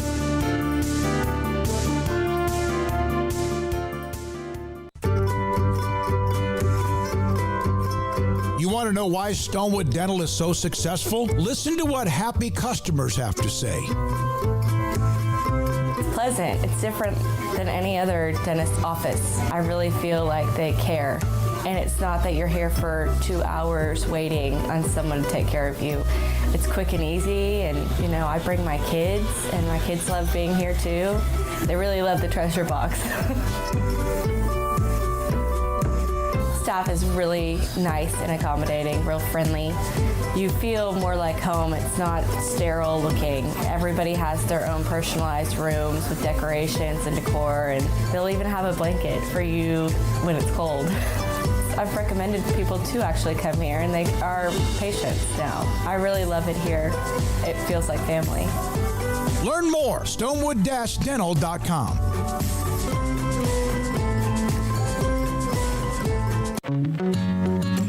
Established in 2007 and independently owned, Alliance Bank Central Texas is committed to helping families and businesses meet their financial goals. From their tellers to their board of directors, they know the importance of superior service and competitive products. Customers have confidence knowing that their financial needs are in good hands. It's your bank, Alliance Bank Central Texas, with 2 Waco locations, 4721 Bosque Boulevard and 191 Archway Drive on Highway 84, and at AllianceBankTexas.com. Member FDIC and equal housing lender. At Ideal MRI, we feel blessed to be a part of the Waco community. We're a small family business right here in Central Texas, and our goal is to bring down the cost of healthcare while maintaining high quality. At times like this, the cost of healthcare has never been more important, and unfortunately, significant illnesses and injuries still occur. That's why Ideal MRI is open and here to serve you through the difficult time. We offer premium MRIs just like a hospital with state-of-the-art technology and specialists, but you'll pay less. Sometimes thousands of dollars less, whether you're using insurance or not. At Ideal MRI, we accept most insurance and there are no hidden costs, even offering financing if that's needed. Everything included in the price, and you'll not get something as a surprise in the mail later on. If you need an MRI, ask your doctor about Ideal MRI. They'll know. You can schedule an appointment safely from home online in minutes at idealmri.com or give us a call, 833-IDEAL-MRI, idealmri.com. This is 365 Sports, powered by Sikkim365.com. Enjoying the show? Hit the like button and subscribe. Garrett, I know you usually toss away graphics that I send to you once you. It's like we're not able to hoard some of them. You don't happen to have the Bob Thompson one about Sam still, do you? Yeah, I kind of deleted that like a few minutes ago. If it would have been about you, would you have deleted it? I might have. I'm Okay. not going to lie. All right. Garrett's got a system back there. I really do. I'm trying to keep it clean. System. It's like graphic mafia. It's like, boom, gone. Yep. All right, so a couple of things. UCF and their first home game in the Big 12 is against? Baylor. Armored up night, put this up, added all of us to it.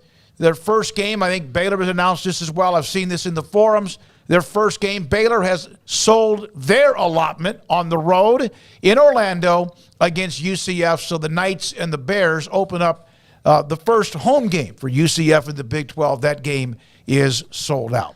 Yeah, I've been kind of going through the various teams and just looking at various other marks, whether they be coaching changes or roster changes or just the way the schedules sort of play out. And I think it's cool. Like Cincinnati's first game's Oklahoma, right? Yep. At Nippert Stadium for the first time ever.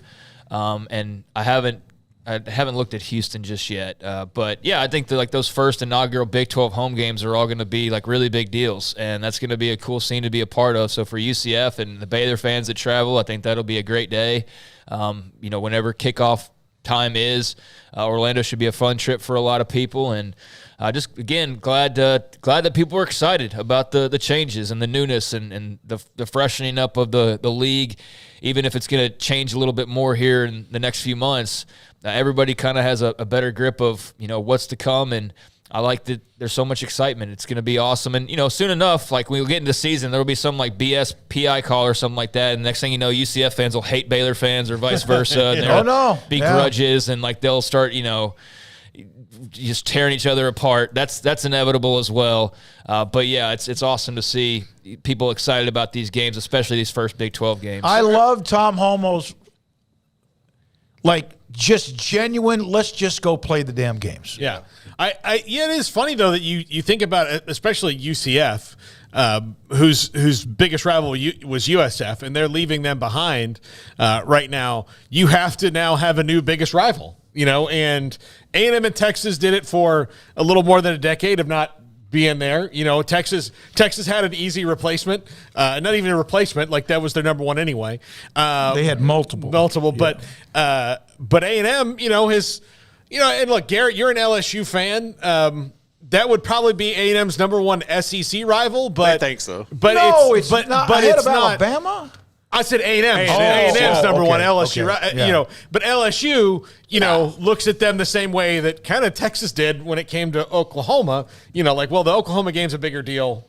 It was closer. It's going to be great that we don't have to but worry you don't have about to when worry they're about going to that. play again. But now for UCF, they've got to find a new rival. So who knows what's going to spur that on? Like Craig said, it could be anything. Yep. Yeah, I mean their fan base is all over the place too. Like, I mean that in a good way and probably a bad way to some extent. Just based on some tweets I see, they've definitely some have already ruffled some feathers and the fun competitive trash talking online way. And so that's right now. Once we get into the season and we actually have stats and facts and results and rivalries brewing and things like that. Yeah, I can't wait to actually have some evidence. And with the 4 new teams in particular, there's not there's super high expectations right away for any of the 4 of them. I mean, Cincinnati's undergoing a major coaching change. Scott Satterfield's a good coach. But Luke Fickell was a great coach. Luke Fickell was an awesome coach, and he leaves big shoes to fill. Now, it's the same school that replaced Brian Kelly. It's the same school that, Butch Jones is not in that same aura of talking about a Brian Kelly these days or even a Luke Fickell, but he's not a guy who doesn't know what he's doing, and he had a good little run there at Cincinnati as well. Hell, Tommy Tuberville won 9 games back-to-back years at Cincinnati in between all of that, and then he tried to, like anything else, ruin that. But, they've had multiple guys that have come through and have had major success. So they've been proven time and time again. But I think this year there's a lot of question marks. Houston, there's a lot of question marks. BYU, there's some question marks. Keaton Slovis and replacing playmakers like Puka Nacua. And then for UCF, you've got Plumlee is getting a lot of attention, but beyond that, how equipped are they? So I don't think any of them are really coming in with super sky-high expectations, and there's an adjustment period that you kind of expect for all 4 of them. But that also can make for some fun surprises of who does jump up and, kind of rock the boat a little bit. Of the 4 incoming schools, I have UCF slightly ahead of Brigham Young, and then there's the question marks about Houston, and then also Cincinnati.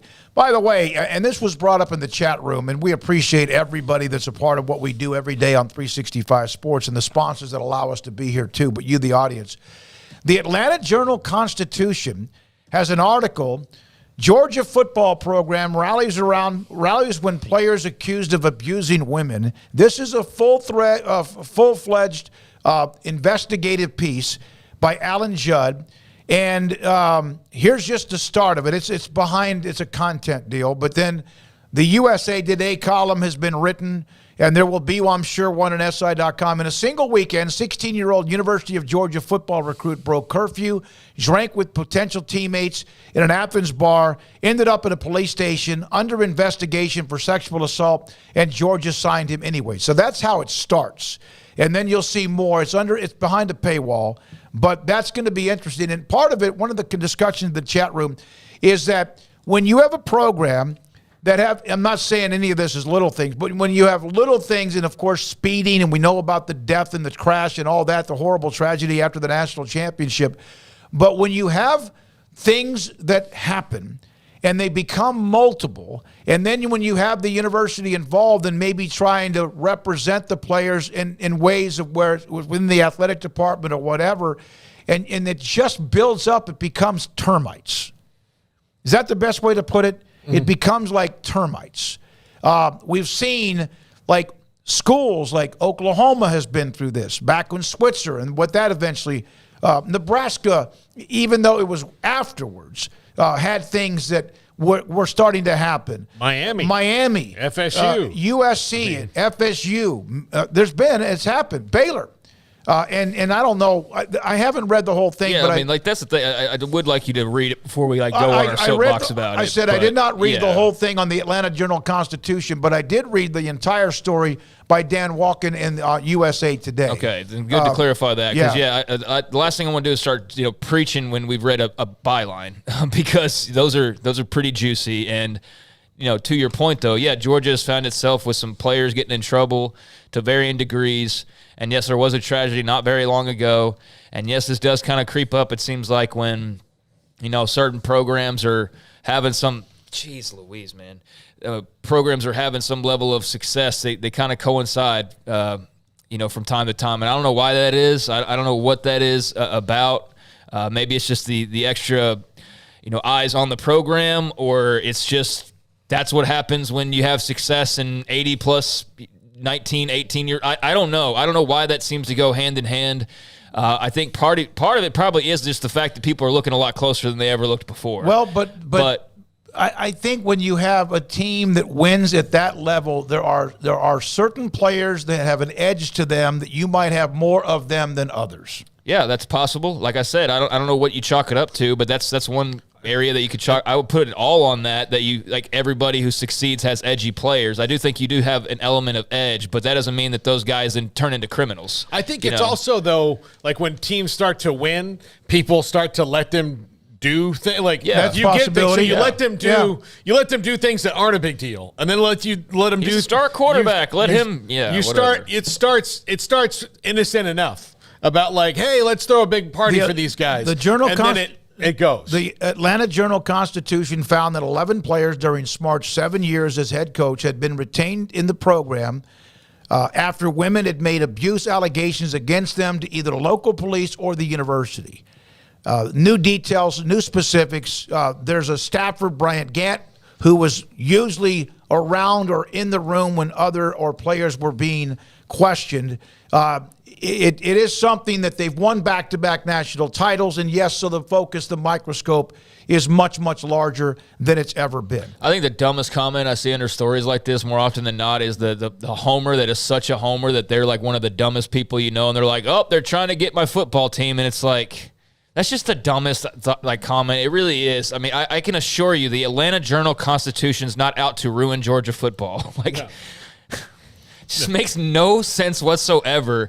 It's like, I know that one of the things that comes to mind is, like, I remember this from the Ramonce Taylor days when Texas won their national title, and then a bunch of guys started getting in trouble. Similar in some ways to this, and I remember seeing at that time, and I've seen it since then too, of like, well, Austin PD hates Texas players. Yeah. And every college town I think has that, like, they hate the players or whatever, but like to like scheme up like we're gonna get the new and we're gonna bring down that doesn't benefit anybody. I just think that's being such a fan that sometimes you need to take a step back and realize, like, no, maybe there's just like a really recurring problem that's pretty serious that needs to be looked into. And sorry if it also coincides with your lovely national championships and your football wins, but we are human beings after all. So, that's kind of the ugly side of things, but it's not new in any way. The saddest part about letting guys slide on a lot of this stuff and not suspending them or kicking off the team, and we know this all too well here, I'm not going to say this is absolutely true because there are certainly major cases of where, you take this particular guy off the team, they're probably not winning the national championship. But in a lot of the cases, if you just move on without them, you'll still be fine. You'll be fine. Nebraska didn't need Lawrence Phillips. No, they didn't. They didn't need him. They could have won without him. And they were winning without him. You're right. That's a great point. All right, when we come back, Paul Catalina's top 5, whether he can do 2 days in a row remains to be seen. The stamina may not be there, and this is 365 Sports. Joined by Samantha Duvall, TexasBeefHouse.com, Director of Marketing. 4th of July, it's coming up. We've been through Father's Day, Memorial Day before that, and now you have 4th of July. What are a couple of specials, or maybe when people call, they could focus on the 4th of July weekend? So we just got a new shipment of inventory in, so we are stocked back up on our briskets. We're stocked back up on our ribeyes. Of course, we've got hamburger patties, jalapeno and cheese patties. Those are one of our biggest sellers. Also put together what we call the grilling package, and it's a package that gives you sirloin, filet, hamburger package, regular patties, jalapeno and cheese patties, New York strip, and some of our Wagyu garlic links. They're fully cooked. You just throw them on the grill or put them in the oven. It's pretty amazing, the growth of the business. TexasBeefHouse.com, just outside of Tylerman White House. Aaron Duvall, the owner, and we're talking to Samantha. To just be a part of this company and watch it grow, how impressed have you been in just these recent months or in the last year or so? It's actually been pretty awesome watching us grow the last year. We started this company almost 6 years ago, and just by word of mouth, it has blown up our last year.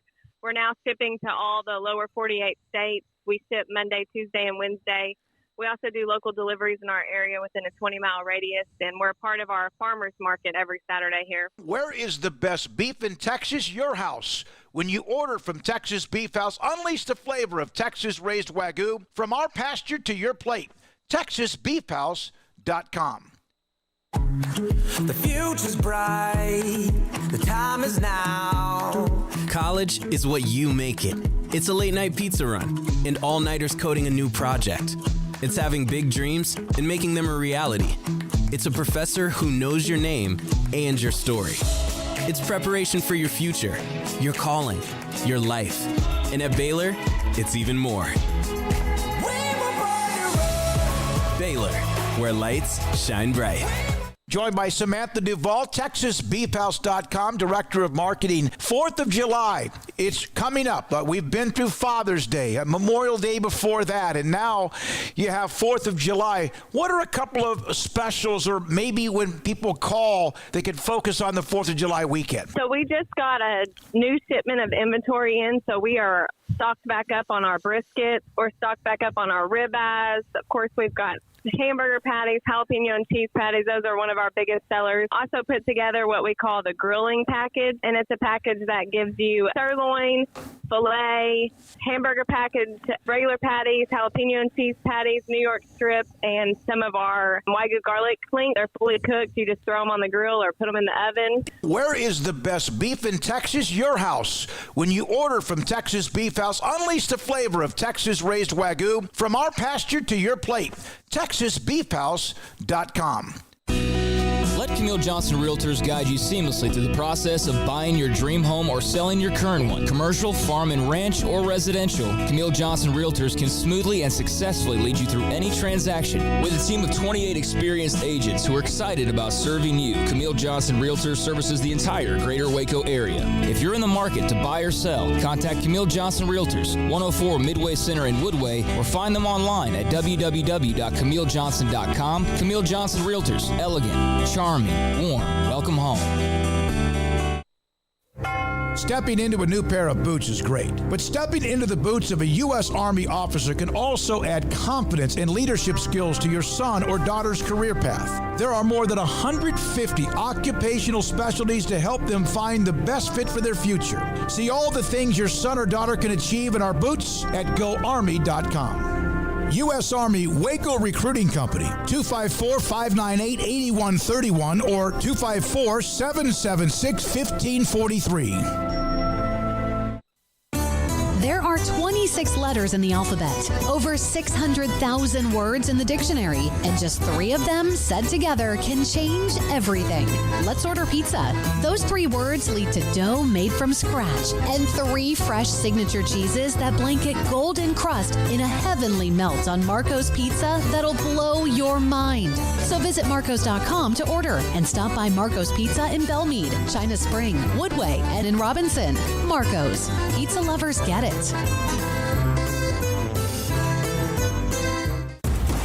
Did you know that 1 out of every 4 men have symptomatic low levels of testosterone and don't even know it? And if you think you're too young to worry about it, guess again. Low T levels can make you feel tired and grumpy, raise your cholesterol, and cause weight gain. Petty Clinic Low T can set up same-day blood screening and results. So if you're tired of being tired, call or go online at pettycliniclowt.com. It's a private clinic with an atmosphere catering to men. Affordable, only $165 a month, including lab work, office consultation, testosterone injections, and follow-up visits, compared to $300 or more a month in Dallas or Austin, and you don't have to drive 90 miles one way or the other and fight the traffic. Petty Clinic Low T has board-certified physician consultations and will provide the best form of brand-strength testosterone. Contact Petty Clinic Low T for increased energy, improvement in sexual desire and performance, mood, concentration, even a decrease in body and belly fat. Just off Highway 84 and Old Hewitt Drive in Woodway, pettycliniclowt.com.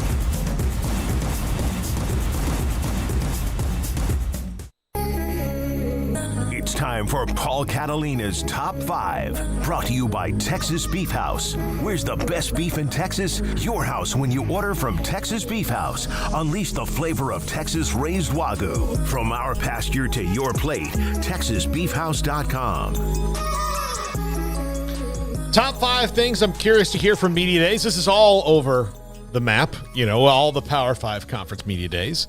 Number 5 in the conference with seems to be the happiest together overall. Do people feel Michigan is the new class of the Big Ten, or do they feel it's just a 2-year blip and that Ohio State may retake that? I'm curious what the buzz around the Big Ten is if Michigan has really taken that step and they might be running the league like Ohio State was for a long time. Whether they – go ahead, Craig. No, go ahead. Whether they do that, extend it, and sustain it remains to be seen because there's good teams in that conference. But this has not been a fluke. No, it's not. What they've done the last couple of years is they have been better. Yeah. Yeah. Yeah, I mean, they've proved it on the field that they've been better, and, they're in a good little run right now. I mean, I think this is probably a conversation that if you're a Big Ten fan, you probably had it, Deb, but me being an outsider, I haven't really, listened in on those conversations. I think you got to at least have the discussion a little bit, but no, I think, Ohio State did it for so long that I'm not ruling them out until Michigan reels off like 5 of these bad boys in a really contained amount of time because the Buckeyes aren't going anywhere. They just lost a little bit of their shine because they're not unbeatable, when it comes to their rival. But, I mean, they're making a case to be that eventually. I don't know if they're quite there just yet. Yeah. Number 4. Is the ACC really happy together, which they're going to say they are, but I'm curious to hear the nuances in everybody's response to the inevitable questions that they'll have again, even though all that seemingly was resolved at the meetings, 4, 5, 6 weeks ago, but it's an issue that's going to be out there, especially depending on what's going on in the Pac-12, which will be around that same time, how other conferences will react to it, especially one like the ACC, who will have the same issues that the Big 12 and Pac-12 did during all this time. I'm curious to see what, school-to-school people respond to that by. What do they feel? How do they feel? Who gives the most political answer? Who gives the one that's maybe the most honest about it? Like that's an issue that someone will slip and say something. Yeah. Probably more likely the ones who are at the top level who are still looking at what they want. Yeah. I don't know. I felt like they kind of put out a fire a couple months ago, but they left it smoldering still. It's not all the way out, and so they've calmed it down, but don't realize there's still a fire burning there, and that just the right accelerant could set it off once again. So they were able to contain any further public outcries or things like that, but it doesn't seem like it would take much to probably get that right back in the media and at the forefront, Miami or Florida State or whoever might be popping off this time around. So, I mean, it's a good question. They're happy, ... for now. I think is kind of probably how most people feel about it, but there's certainly still some lingering, what's to come with this whole thing. I'm wondering if somebody says, well, we're happy because we have to be. Right, yeah. I mean, that's don't have the a thing, choice. though, is you really don't have a choice. I think once a choice presents itself, then that's a whole nother conversation, but until that occurs, then you really don't have you don't have a choice but to be happy with where you are unless you just want to be totally miserable. Yeah, absolutely. Number 3, whatever plans Brett Yormark has, I'm curious to hear from the horse's mouth what's going to go on. Of course, we got a couple weeks. There could be a lot of changes. Who will be the most weeks. in demand among the commissioners at these media days? George Kliavkoff? Yeah. I mean, yeah. And I would think Yormark, all those Sankeys are going to always have that. The new guy, Petiti. But I would think, it's going to be Kliavkoff and then Yormark. Yep. Yeah. I just curious about this. Look, the Big 12, things are going well right now, so there's not really much, controversy about, and a lot of this is going to be expansion questions and this and that, and who knows by July 10th if we'll be able to put more of a finer point on some of that stuff. But just curious to hear what the next wave is and what he's going to say at media days. Yeah, what cards can he play besides realignment and, teasing? Because I think there's definitely a marketing aspect to this of you're keeping your name out there, you're keeping, potential dominoes in play. And he's a smart guy. I think having the realignment piece out there keeps the Big 12 being talked about. And I don't think there's any doubt about that. I also think there's legitimate interest in trying to expand the conference if at all possible. So, I mean, I think this part of this will depend on, what does happen between now and then, especially on the realignment front. But wouldn't surprise me for him to announce like some baseball tournament on the moon or something like that, because he's trying to find every way he can to keep the conference relevant, to make some money. And so, I wouldn't be surprised to hear something like that. I would love to be in that pitch meeting where somebody comes in and goes, you know what nobody's doing? Moon. And he's like, quit drilling, you hit oil. We'll figure it out. That's exactly right. We'll figure it out. Number 2, this is the one that's school-specific. Now, at SEC Media Days, you could certainly talk about the schedule and all that, which they will. They absolutely will. But to me, that's secondary. I'm curious, how does Jimbo Fisher, when asked about Bobby Petrino and coming through spring and now he's had some time, does he answer that question differently than as aggressively annoyed by the people as he was when he answered it before? I mean, it was, of all the things that, about Jimbo Fisher is that he's not going to let another guy call the plays, and then now he is. And when they asked about the, transition and the actual... Will he be defensive?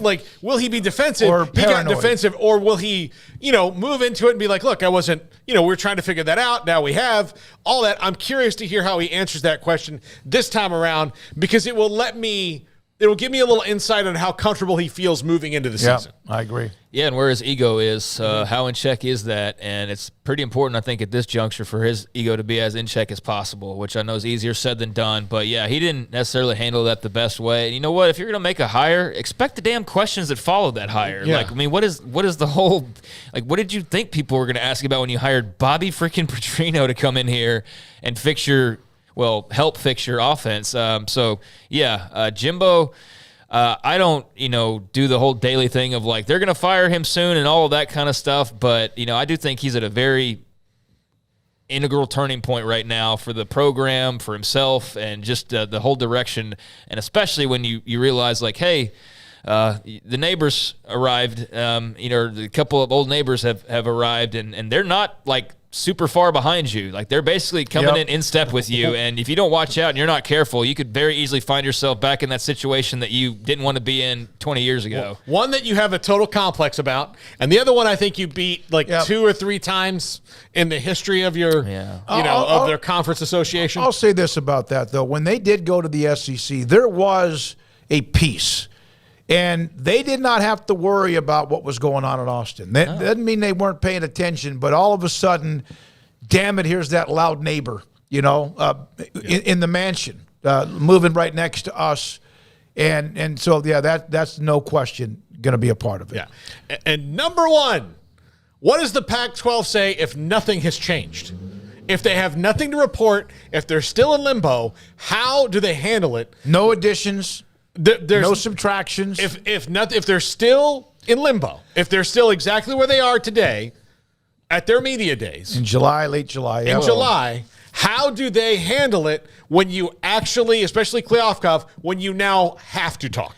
Well, everybody knows you don't negotiate on summer vacation time. So, then we'll get into the season, and then you don't negotiate during the season. Then it's Christmas. Remember, Christmas mattered last year. Actually, that really was a thing last year where Christmas interrupted the negotiations. And then, I don't know, we hit January 1st. That's an off day, obviously. I don't know. Maybe we find ourselves in mid-January having the same conversations all over again. But, I don't know what you say other than just we're still working on it, I guess, is all you could really say. But that is going to be probably one of the most, if not number 1, on your list, and maybe for others as well, that's going to be the number 1 most wondered thing as we head into these media days, because that's the domino of all the dominoes that could affect everybody else in some form or fashion, for better or worse. So it's not just a Pac-12 question. It's a Big 12. It's an ACC. It's in a roundabout way, SEC and Big 10 question as well. So, it can be very interesting if they don't have something to offer up at this point. Yeah, George Kleofkoff is going to have to talk. Yeah. He's going to have to. Right. And for his sake, I'm sure he's praying he has something to say. Because if he doesn't, then whether it's his fault or not, he's going to be, in a hole. Mm-hmm. And that's not fun. No, and to not have something ready. I know there's been this various discussion about timelines and things and all of that, but I think even the most ardent supporters of where they are and what they're doing and all that would say, all right, if we're not sitting here announcing something by media days, that's getting a little crazy. That's going to be very interesting to see what he has to offer up. Who's going to go cover the game on the moon? That's the next part, but that's right. That kind of idea without a doubt. All right, thank you to everybody. Bobby B, thank you. Ordered from TexasBeefHouse.com. What did you recommend? Everything they have, I mean it, but the New York strip and also the ribeyes are delicious, but the various levels of hamburger with jalapeno and cheese are just regular. Wagyu beef, TexasBeefHouse.com. Paul, you okay? It's 2 in a row. That's 2 days. You exhausted? Yeah. You get Monday and Tuesday off next week. It's 1 p.m. Plan Hawaii that really time, well. so I'm kind of Levi it's lunchtime for with me. breaking news with what Mack Rhoades was saying about baseball's already got that up. Graham, thank you so much. Emery Winter's been a little bit edgy today, and Garrett Ross is full of himself with LSU, as Tigers. you should be. Go Tigers. Roll Tide. Craig, thank you. Paul Catalina, thank you. Our sponsors, thank you. Back at it again tomorrow. Every weekday, 3 to 6, live Central Time. And don't forget, Sports Tonight, 365 Sports Tonight, every weeknight at 10:30 on the CW. I'm David Smoak. Good night. Have a great night.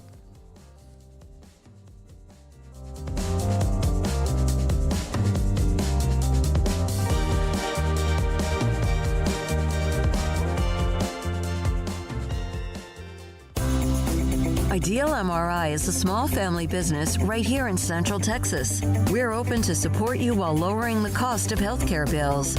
When you need an MRI, ask your doctor for an Ideal MRI. Visit us at idealmri.com or call us at 833-IDEAL-MRI.